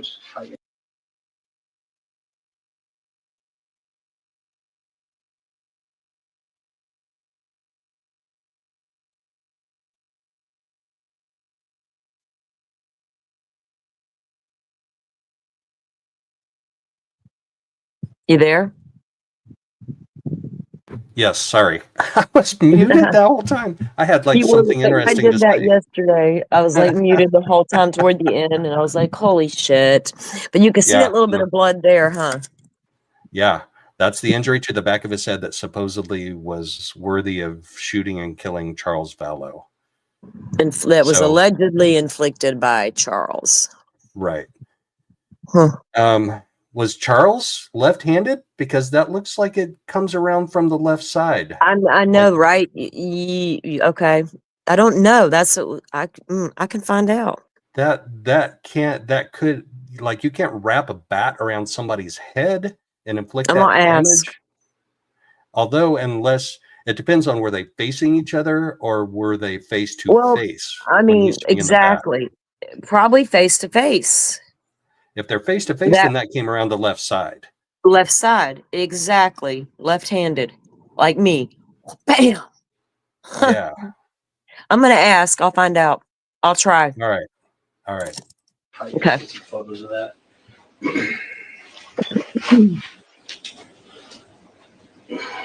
It's starting to, how's it feel right now? A little sore, but not bad. Okay. So our scalp and our face are really thin-skinned, and when we Yeah. bleed, like we bleed a lot from our scalp and our Yeah. face. This is honestly a very minor cut to have Very just minor. that little bit of blood. Because Like then if it it doesn't was even. Yeah, go ahead. You're right, because it doesn't take much to break the skin open, because it's so no. thin. And then then you're when it gonna. does get Mhm. broken open, like we bleed and it like looks horrible. So this is a Yeah. honestly, it's a very minor cut. And why didn't he have it looked at by paramedics on scene? Because it Like, wasn't that bad. Maybe they did glance at it and go, "Oh, you're all right, dude. Don't even need. You didn't even no, require a stitch." no. If paramedics had looked at that, they would have cleaned it up. They would have cleaned up the wound. No, And I don't mean paramedics looked at it. He probably decided, along with the cops, I don't need the right, paramedics. I'm fine. right. Because If it you was can bad enough to refuse. shoot and Yeah. if it was bad enough to shoot and kill somebody, then you would be having a paramedic like clean that up and look at it and at least put I a would have been bandage like, around the top. yes, can y'all call my, I'd have been holding my head when they got there the whole 9 yards. And He's walking around completely unstunned. No concussion appearing to have had happened. Yeah, I got questions about your injury there. Any headaches you have at all right now? No? A little bit. Just a little bit? Okay. Are you not feeling nauseous or anything? A little, but not bad. Okay. Do you want me to call paramedics? Check you out, or? No, I think it's more adrenaline than anything. Gotcha. Do you have any medical issues that Adrenaline. might be underlying that? Yeah, I'm slightly overweight. Yeah. Okay. Well, join the club. Other than that, high blood pressure or anything, or do you take medication that you need to have? No. Just, Okay. It was a little high in my last physical, but not. Oh, okay. Nothing major, no medication or anything like that. Great. Okay.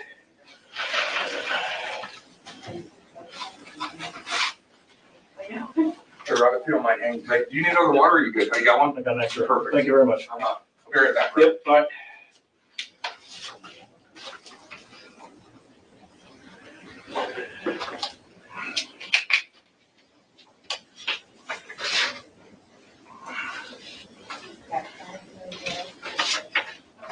He just gave him his DNA.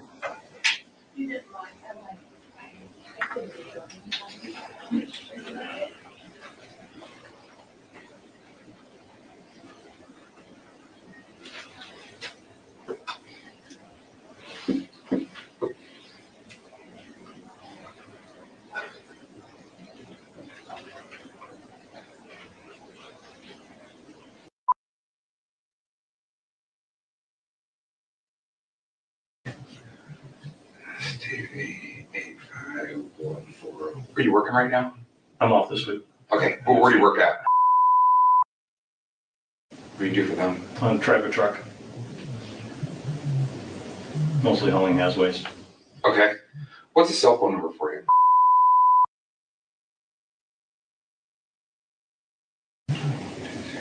Okay. What about Soch?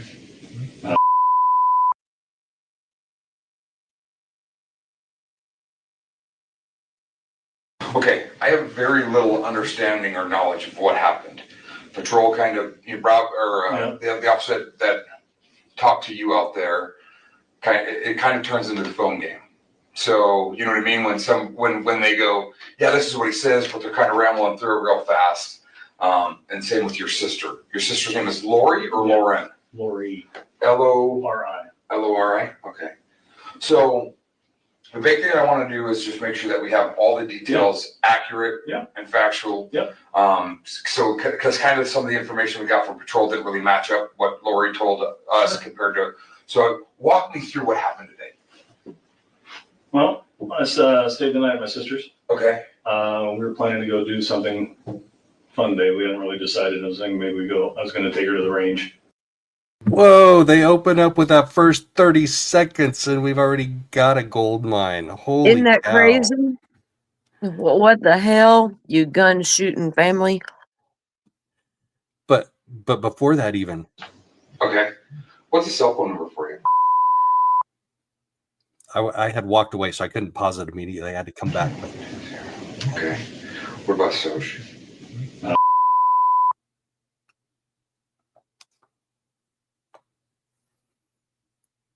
Okay, I have very little understanding or knowledge of what happened. Patrol kind of, the officer that talked to you out there, it kind of turns into the phone game. So, you know what I mean? When they go, yeah, this is what he says, but they're kind of rambling through it real fast. And same with your sister. Your sister's name is Lori or Lauren? Lori. Lori. You spell that right, buddy. I love my sister. I'd kill for The her. big thing I want to do is just make sure that we have all the details accurate and factual. So, because kind of some of the information we got from patrol didn't really match up what Lori told us. Did you hear that? Some of the information we got from patrol didn't match up with what Lori told us. They knew from the beginning. Oh, yeah. They knew from the beginning she was full of shit. So if she's full of shit, and this is the guy that pulled the trigger, what he has to say? Woo. That's huge. And then here we go. I'm going to go ahead and play, and I'm not going to pause again, but he says, me and Lori were planning something. I came and stayed the night with her because we were planning something. Oh, really? What were you planning? It was a fun day. We were planning a fun day. We hadn't really decided yet.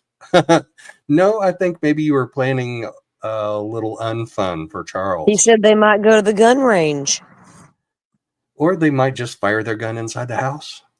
Yeah, why go to the range, right? Right. Us compared to. So walk me through what happened today. Well, I stayed the night at my sister's. Okay. We were planning to go do something fun day. We hadn't really decided. I was thinking maybe I was going to take her to the range. Okay. Or go do something. Okay. I don't know, take JJ to some water park or movies or whatever. So I stayed there last night, and then this morning Charles showed up, and I don't know what started it. And Charles is your brother-in-law. He and Lori are married. Yes. Okay. So he showed up. He was following her and yelling. And then I got between them. And then Tylee came out with her bat. And I'd separated them for a minute. And then my sister walked around me there in the living room. And then Charles was following Lori and yelling. And Tylee told him to get back. She took her bat like that and shoved him, and he took the bat away. And I said, "What are you doing?" And I got between them, and then he hit me. And I just went down, and when I got up, he was still yelling. And so I went into the bedroom where I was staying, grabbed my gun, and came back. Okay. And told him to put the gun down, or the bat down. And he came at me and was saying, "You're gonna." I think he kind of rehearsed this story a little bit, but not well enough to make it like it's not Right. like it's not sounding true. It's not. I got to listen to it one more time because this is huge. This is going to become a huge He's part not as of the trial. he's not as convincing as Lori believes she is. I'm glad you worded it that way. He's not as Mhm. convincing as Lori believes she is, but she's not convincing anybody. She's going to try and convince a jury here in a couple of months. Good luck, honey. I got to hear that one more time though, because this is going to be huge What if you testimony. get caught? You need to go over there and move up to that county. Maybe you'll get caught up in jury duty. Then you'll have to lie and say you don't know nothing about the case, so you can't do that either. Damn it, Joe. Okay, well, let's let you get by with being boots on the ground instead. Yeah, it's going to be interesting to see if they accommodate the publicity that this case is going to get. I mean, because the gallery in Judge Beresky's courtroom is tiny. It's small. Believe it or not, it's smaller than the gallery in Carroll County, Indiana. Like way smaller. And that's why her trial in Idaho was moved from Rexburg over to Ada.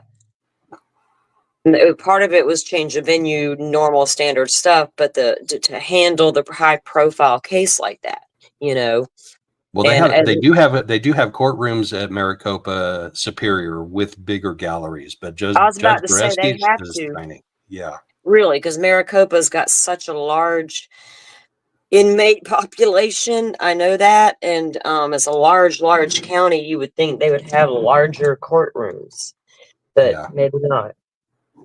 And then my sister walked around me there in the living room, and then Charles was. Let me back up just like 30 seconds more. And I don't know what. I wish I could see his face. It. And Charles is your brother-in-law. He and Lori are married. Yes. Okay. So he showed up. He was following her and yelling. And then I got between them. And then Tylee came out with her bat. And I'd separated them for a minute. And then my sister had walked around me there in the living room. And then Charles was following Lori and yelling. And Tylee told him to get back. She took her bat like that and shoved him and took the bat away. And I said, "What are you doing?" And I got between them, and then he hit me. And I just went down, and when I got up, he was still yelling. And so I went into the bedroom where I was staying, grabbed my gun, and came back. Okay. And told him to put the gun down, or the bat down. And he came at me and was saying, "What are you gonna do?" Like that, and coming to me with the bat. I said, "Put it down." He wouldn't. He came at me, so. Okay. So so he was struck, according to him, to his story, he was struck in the head before he went to go get his gun. Am I following his story correctly? So that injury, that wound that we see right there was supposedly before he went to his bedroom and got his gun. Yes. So he comes back out with his gun, and this is where it goes from there. Yes. When that argument first started between Lori and Charles, where in the house were they? I don't know. Okay. Where did you first? I was in my bedroom. Okay, so you were in your bedroom, and you heard the argument. When they came right towards me. Okay, so they were coming down the hallway towards the bedroom? Yes. Okay, so you hear the argument, you step out, what's the first thing that you see? Charles chasing after Lori and yelling. Okay. Had Tylee already gotten the bat? Did he already have the bat? Okay. No. So Charles is coming towards Lori. He's coming towards Lori, and I shoved him back. Okay. And I said, "What are you doing?" Because he's coming at her aggressively. Okay. He's a big dude, so he's not gonna hurt my sister. Okay. So he's coming at her. Yeah. And you shoved him back. Yeah. What happened right after that? And that's in the. I'm sorry to interrupt you. He got back up and he comes right to me, doesn't look at me, and continues to yell at Lori. Okay. So he's maybe this far away. Are you in the hallway of the house, or we're right close to the doorway of that bedroom? Of the bedroom you were staying? Yes. Okay. So you're right near the bedroom? Yes. Okay. So then, I don't remember why, he backed up, and then my sister came around behind me, and they ended up in the living room. And then while they're on the way to the living room, Tylee comes out of her bedroom, which is adjacent to the one I was staying in. Okay. With her bat. Okay. Yelling at Charles. I almost need to see an AV replay of this to see if his story makes sense, because he's being very specific, and I want to see if that makes sense. I'm having trouble picturing it. I'm going to have to like do a little diagram in my head. Actually, she was behind Charles at first, and then she cut around in front of him in the living room. Okay. So he then went back. They went back towards the living room. Yes, After you shoved him, did he fall to the ground when you shoved him? Yeah, I think so. Okay, so he falls to the ground. He gets back up. You're blocking between him and Lori. Yes. And he basically is talking past you, still yelling at Lori. Yes, exactly. What's he saying? I don't remember. Okay.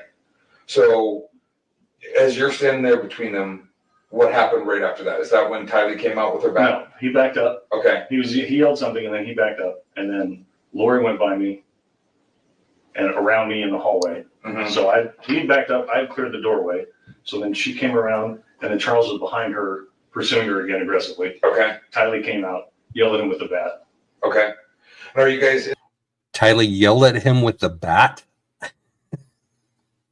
That's an odd phrasing. I 100% believe that Tylee came out of her room with a bat, but just him phrasing it that way gets my attention a little bit. Guys in the living room then, or still in the hallway? It starts in the hallway and then goes to the living room. Okay. So Tylee gets around him in the living room. He stops. Kind of goes around to the front of him, tells him to back off. What I find it easiest to do in situations like this is to kind of draw like a rough floor plan. Sure. So we'll make this the living room. All right, and then this is the hallway. Okay. And then this is the kitchen. So Tylee's bedroom is here, my bedroom is here, and then the living room is here. Okay, we just put living room on there so I know, and then you said that's kitchen. Yeah. And then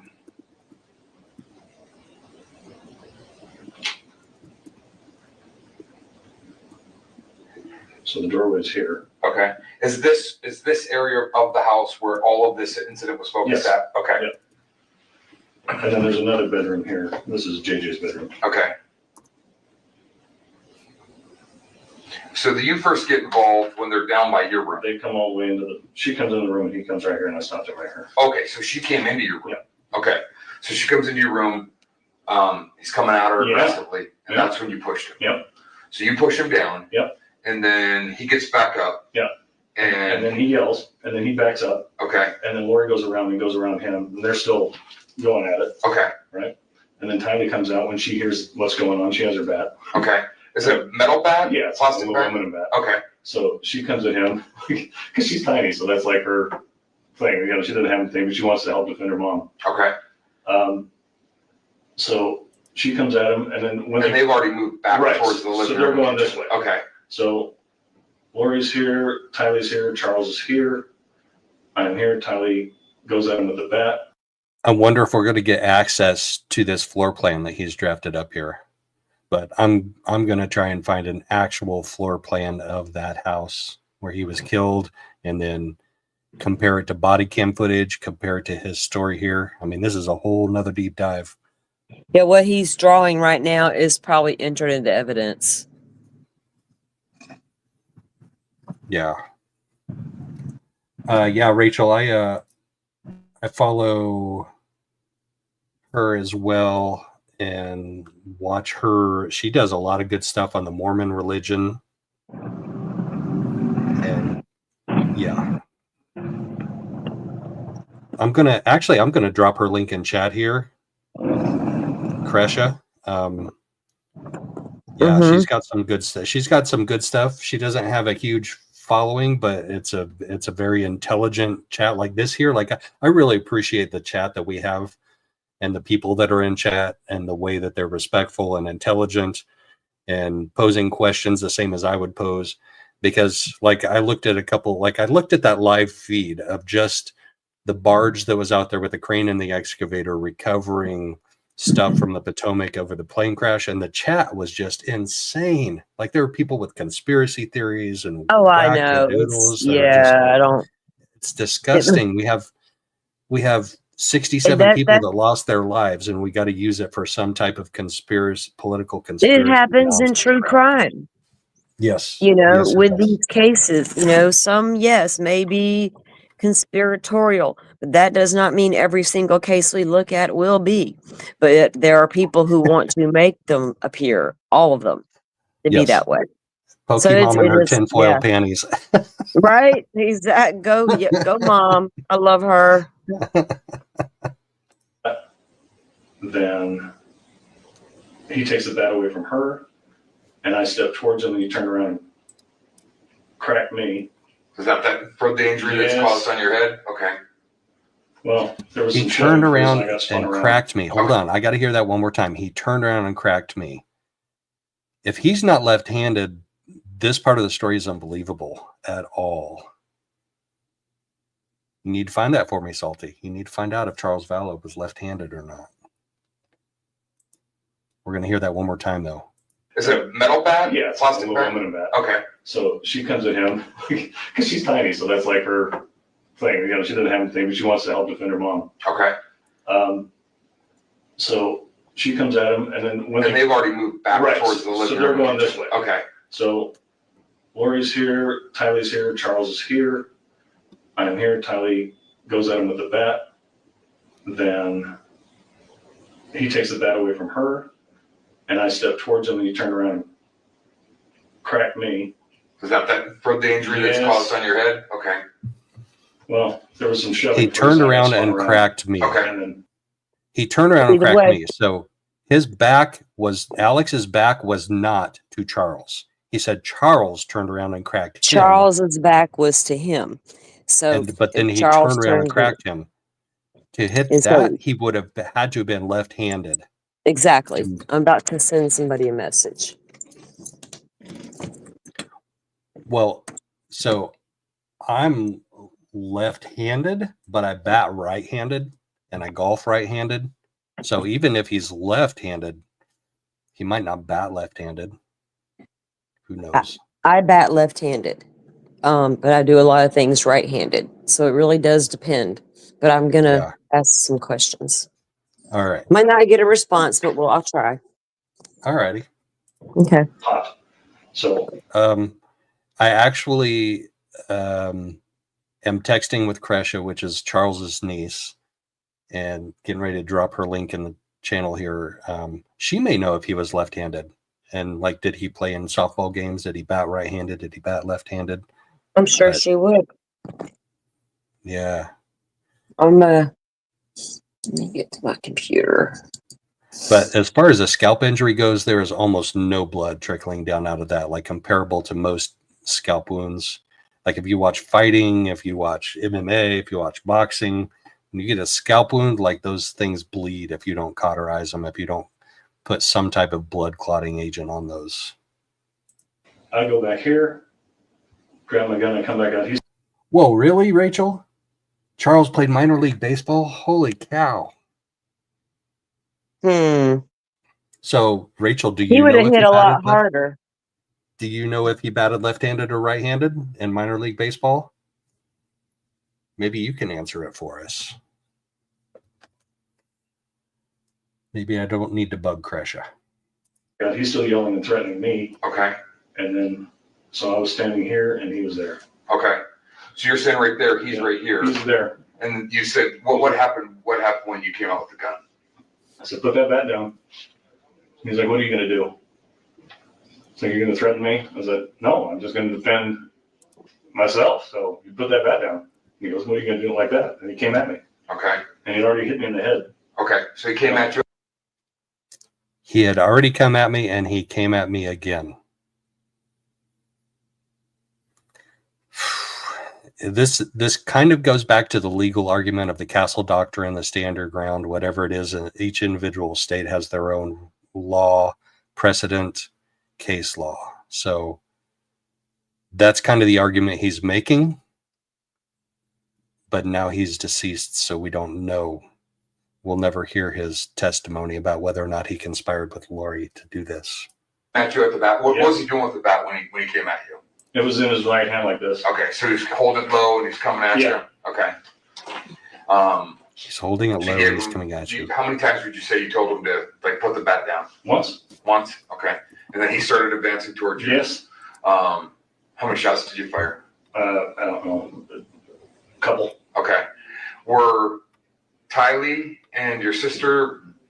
I didn't see him, so I don't know where they were. Where's JJ at during all this? He's already out in the car. Okay, so he's sitting out in the car. Yeah, I think. Okay. But you, as far as you think or understand, you're not sure where they were. Correct. He's in the corner of the living room. They were no longer in the room. Okay. When I come back out. Okay. So they're out of the room. So it's just you and him. Yes. And he basically comes at you with the bat. Yeah. You tell him to put it down. Yeah. He's what are you going to do about it? Yeah. And what'd you tell him? I didn't say anything. He's coming at me, and I'm holding the gun. Okay. If you're going to attack someone with a gun, you got to be ready for the repercussions. Yeah. So I just want to make sure because he basically, you had said earlier that he had the bat. Yeah. And he's asked like, "What are you going to do about it?" Yeah. And you had already told him to put the bat down, and then he just came at you and you shot him. Yeah. Okay. And you're thinking a couple times. It was more than one shot. Okay. So more than one shot. What kind of gun was it? 45. Okay. What make? It's a Springfield XDM. Okay. So it's an XDM 45. Yeah. What type of ammo were you carrying in? Do you know? Just standard. Like a full metal jacket. Yeah. Target shooting. Okay.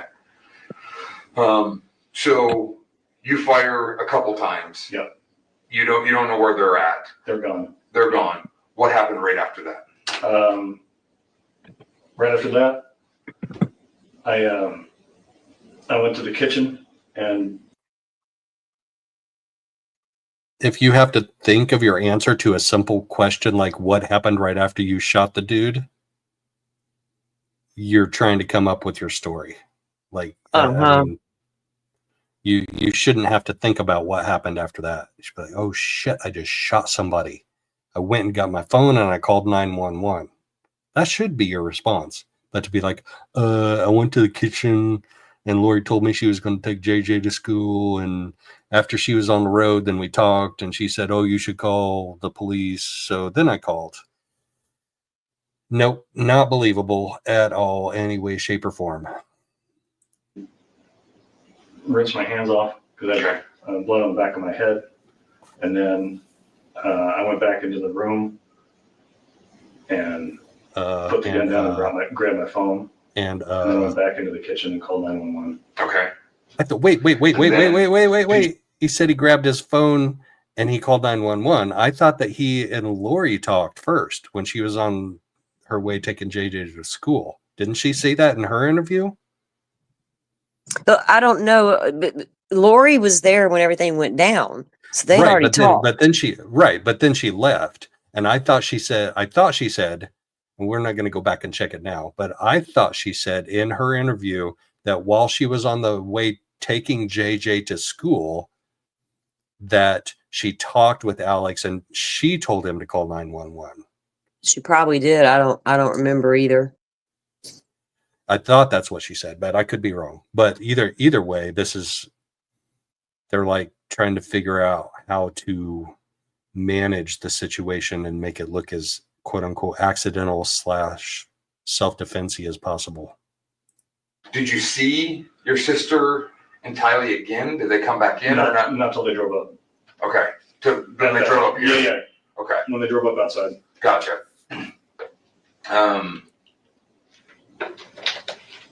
What's going on with Charles and Lori? I mean, does he live there? No. Okay. So where's he living now? He lives in Houston. Okay. For work, or are they separated, or? Separated and for work. Okay. So both. How long have they been separated? January. Okay. So 6 months or so, 6-7 months. Yeah. He's had some pretty erratic behavior since that split up. Okay. Let's throw the victim under the bus again. He's had some quote unquote pretty erratic behavior. Like, even if that's true, it just makes it look like you're trying to justify your actions again. He came and threatened me and Tylee at my house. I don't remember in February or March or whatever. Okay. And there was a little confrontation though, from mostly between Tylee and Charles. Were the police involved in that one? No. Okay. No.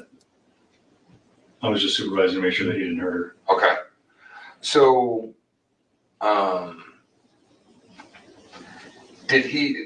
was he working out of state before January? Or? He always has worked out of state. Okay, so he always works out of state. What's he do for a living? He does annuities. Okay.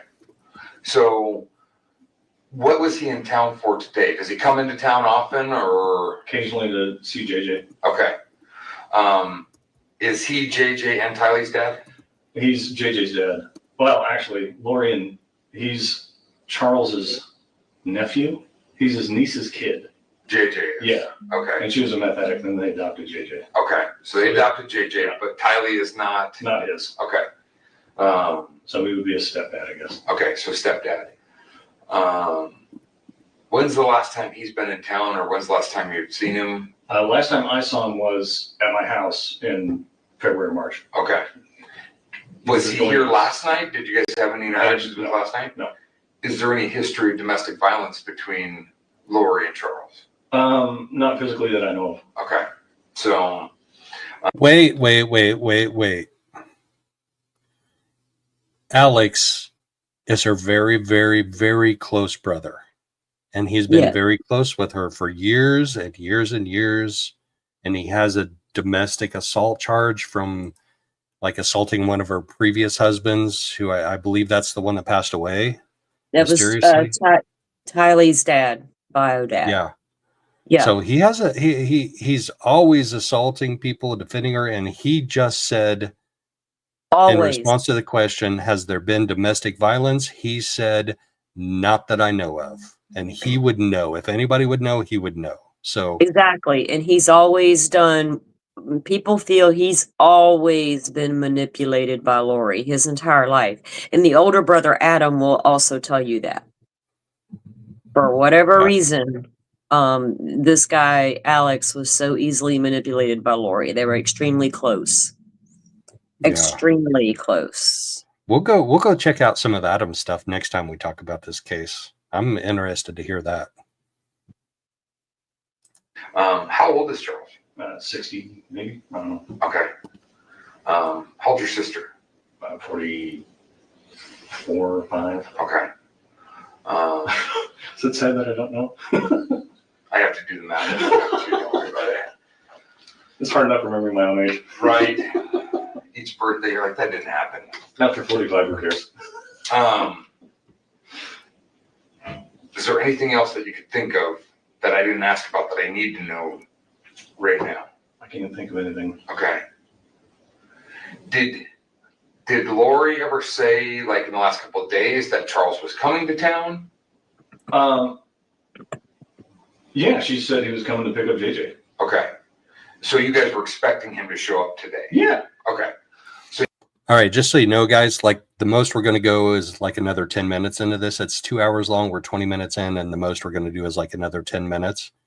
And if there's something important that happens later, we'll pick it up in another chat. But we've been going almost 2 hours now. So I don't want to burn everybody out on this. But I'm learning new stuff. Just by watching these interviews, I'm learning new, like important stuff that's definitely going to come up at trial. So you knew, okay. It wasn't like he just showed up unexpectedly. No, it wasn't a surprise or anything like that. But you don't know what they were arguing or fighting about? His behavior was a surprise, but him showing up was not a surprise. Okay. Let me just walk you through my understanding of it to make sure that I'm accurate. You were in your room. Yeah. Had you even gotten up and like been out of your room this morning? Yeah, brushing my teeth. Okay. So you're in your room. You hear... I'm just on the phone, and then I just hear them coming around the hall quick. Had you seen Charles before, or like that morning? No. Okay, so you hear them arguing. Yeah. And by First time I see him is at the doorway. At your doorway. And I shoved him back. So Lori comes into your room. Yeah. You're in your room. Yeah. You get up at the doorway and basically get between him and Lori. Yeah. You push Charles back. Yeah. He probably fell down to the ground or did fall to the ground. He stumbled back. Okay. So he stumbles back. he comes right back up and he's talking past you, still yelling at Lori. But you don't know what he was yelling about. I don't remember. Okay. So at some point in time, Charles backs up. Lori comes out and they both go around you and towards the living room. Yes. Tylee comes out of her room with a bat. And basically they've made their way into the living room. Yes. So Tylee pokes her dad in the back. In the front. In the At the chest. front. Okay, so she's Yeah. come around this way. Yeah. Okay, so she's come around. So this is Tylee and that's Charles. Okay, so she pokes him in the bat or in the chest with the bat. Yeah. You know how many times about or Just once, and then just he once? grabbed the bat. So he grabs the bat and takes it away. You come towards him. And then what happened right after that?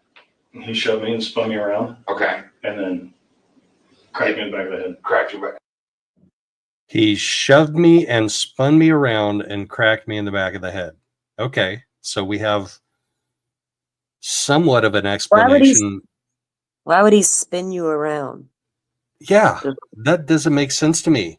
Like if I'm pissed at you, if I'm pissed at you and you're a threat, I'm gonna whack you in the front of the face. I'm not gonna spin you around and whack you in the back of the head. Let me get you in the back of the head, dudes. I don't want to bust your face up. Like I'm being fair. Your pretty little face. I don't want to give you a black. Good God Almighty. No sense. I've got to remember some of this dumb stuff these criminals say. If I ever lose my shit in the future, I might have to say some of this stuff. See if it'll stick. He spun me around so he could hit me in the back of the head. You didn't want to scar up my face. Good God. Oh. In the back of the head. He hit you one time? Yeah. Okay. So you go back to your room. I stumbled forward, and then I went back in there. Did you fall to the ground when you got hit with the bat? No. Detective, don't lead him with those questions. Ask then what happened next. Don't say, okay, so then you went to your room to get your gun. Do not lead him with these questions. Well, they also could be trying to see if they're going to trip up their own story. Yeah, but no. He I've leads noticed him this- into the I know people call it leading, but I've been really paying attention to how these cops talk to these individuals. Some of them do lead because they're just not very well trained in what they're doing yet. But the ones that I feel are more seasoned that I've watched, I see manipulative plays done by them, including possibly even maybe leading a little bit, just to see if what you told me an hour ago is going to match up right now. right. That's true. right. I hadn't thought about that because he has already kind of told the story once. So maybe he's kind of leading them back to be like, hey, you're going to trip yourself up, dude. Okay, I can see that. Yeah. Yes. I was critical of that question, but I can see where it could be I could be totally wrong, but that's the way I feel about it lately. I am going to do a deep dive into the read technique and false confessions. Jesus, well, that's real. Yeah, that's definitely a thing. I'm doing some research on that, and it is going to be a deep dive. The read technique actually has a YouTube channel, and the guy that invented it is still alive, and he's, as far as I know, still does content on his YouTube channel. So we're going to share some of that, and he's not monetized, so he can't copyright strike us. So we're going to go check some of that out. But then I'm also going to pull up some false confession read technique stuff too to play in association with that. I mean, that's what they tried on Richard Allen. They tried the read technique on Richard Allen, and he denied any involvement throughout both interrogations, like solidly. And then they lied to his wife. Yeah, because it's actually used by law enforcement across the country. Yeah, it's been a debate, a hot topic, turns out, for a long time among attorneys and law enforcement. So it's definitely got its flaws for sure. It's caused too many false confessions. Okay, so she's come around this way. Yeah. Okay, so she's come around. So this is Tylee, and that's Charles. Okay, so she pokes him in the bat or in the chest with the bat. Yeah. You know how many times about or just once, and then he grabbed the bat. So he grabs the bat and takes it away. You come towards him. Yeah. And then what happened right after that? He shoved me and spun me around. Okay. And then cracked me in the back of the head. Cracked you in the back of the head. He hit you one time? Yeah. Okay. If your back is to the guy that hit you with a bat, how are you demonstrating how he cracked you in the back of the head if you didn't see it? If he spun you around and hit you in the back of the head, how are you able to demonstrate how he cracked you? I'm going to watch that one more time. He must have eyes in the back of his head. Pokes her dad in the back. In the front. In the In the chest. front. Okay, so she's yeah. come around this way. Yeah. Okay, so she's come around. So this is Tylee, and that's Charles. Okay, so she pokes him in the back or in the chest with the bat. Yeah. You know how many times about, or just once, and then he grabs the bat. So he grabs the bat and takes it away. You come towards him. Yeah. And then what happened right after that? He shoved me and spun me around. Okay. And then cracked me in the back of the head. Cracked you in the back of the head. He hit you one time? Yeah. Okay. So you go back to your room. I stumbled forward, yeah, and then I went back in there. Did you fall to the ground when you got hit with the bat? No, my head bounced. Okay. So you go back to your room. Yeah. Get the gun. Yeah. Come back to the living room. Yeah. Now, Tylee and Lori are gone. Yeah. And it's just me and Charles in the living room. Okay. And Wait. He just asked him, Tylee and Lori are gone. Yeah. No. Lori is 1 second away. Remember how she testified that she was asked, did you see the gunshot happen? And she sat there and thought for a second and said, no, I didn't see it, but I was there 1 second later. She literally said I was there 1 second later. So Tylee and Lori aren't gone. Maybe Tylee is. And we Maybe have to Tylee remember, right, and with Alex no longer alive himself to face the actual murder charge, she's only being charged for the conspiracy. And you know, it takes you want to have a conspiracy case is kind of like those circumstantial cases. You know, it took them a while to get those charges brought against her. You know, and by the time all these things started happening, Alex was already gone. They couldn't even charge him with Charles's murder. Wow. All right. Let's see what else he has to say. Charles, what's he doing again? He's got the bat. Okay. And he's looking at me and he's going, what? And I told him, I said, Charles, put that bat down. And he goes, wait, he's looking at me. He's going, what? He didn't even say anything there. He's looking at me and he's going, and then he just like, woo, says something like that. We got to replay that. Sorry, guys. My head bounced. Okay. So you go back to your room. Yeah. Get the gun. Yeah. Come back to the living room. Yeah. Now, Tylee and Lori are gone. Yeah. And it's just me and Charles in the living room. Okay. And Charles. That's their story. They're sticking to it. What's he doing again? But she did. He's got the bat. Okay. And he's looking at me and he's going, what? And I told him, I said, Charles, put that bat. Wow. This part of the story is whack. He's like making it up as he goes along. And Charles says, whoop. I said, put the bat down. He like can't even spit out his entire story because he's trying to spew this bullshit so fast. Oh crap. I just cussed on my channel. I didn't drop the F-bomb though. I still haven't on a live yet this year. On a live. Okay. So we've done it privately. Right. You know me, I didn't make no kind of resolution. So yeah, I know that. Okay, so you pointed it out. Yeah. You tell him, Charles, put the gun down, or put the bat down. Mm-hmm. And what did he say? He's like, what are you going to do about it? Okay. And then comes at me. Okay. And then you fire a couple times. Yeah. But you're not sure how many. You know it was more than one. I'm pretty sure it was two. Two? Okay, 2 shots. Where were you aiming on his body? Just center. Okay, so you're pretty sure 2 shots center mass. Yeah. He falls to the ground. You don't see Lori or Tylee anymore. Correct. You go to the kitchen, grab. That does not jive with Lori's story. Lori said she was there 1 second later. I didn't see it, but I was there 1 second later. That does not jive. Now I got to go back and watch them both side by side. Grab a rag for your head. Yeah, toss some paper towels and wash my hands off. And then go back to your room, put the gun down. Yeah. Grab your phone. Yeah. Come back to the kitchen and call in. Yeah. Okay. All right. We've been going at it for 2 hours. I think we can come back and hit more of this later. I don't want to bore you all, but it's been a great show. It's going to be really critical when we get to trial. Like what he said in his interview, what she said in her interview. These All are of going to that's become. always. Mm-hmm. Yeah. Yep. Very gonna much see those at so. the trial, and we're going to see how she tries to discount them. Yeah. It's going to turn out to be, interesting, and all the things that are going to, as it progresses and gets, more prepared for trial. And we know there'll be more hearings and filings coming up, and I'm sure you're keeping up with that so we can stay updated. Absolutely. And you've got some really interesting stuff on Brian Koberger coming up here.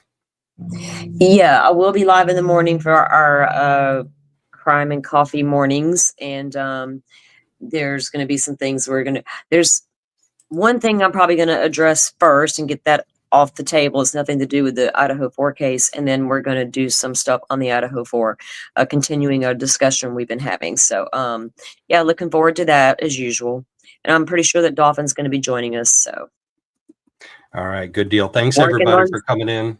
working Thanks, on that, Forrest. and I'll be checking the docket to see if we had anything new drop. Yeah, thank you, Forrest, for all that you do. For both Joe and I both. And chat again, it's wonderful to see you guys and hear from you guys. I love reading your comments as I try to mute myself out because I'll be laughing out loud and I'll be talking back to your comment. And so I don't like interrupting Joe to do it, but I can't help it sometimes. All right. Thanks, everybody. Have a wonderful day. Have a wonderful week. And Yep. let's go get her done. See you later, guys.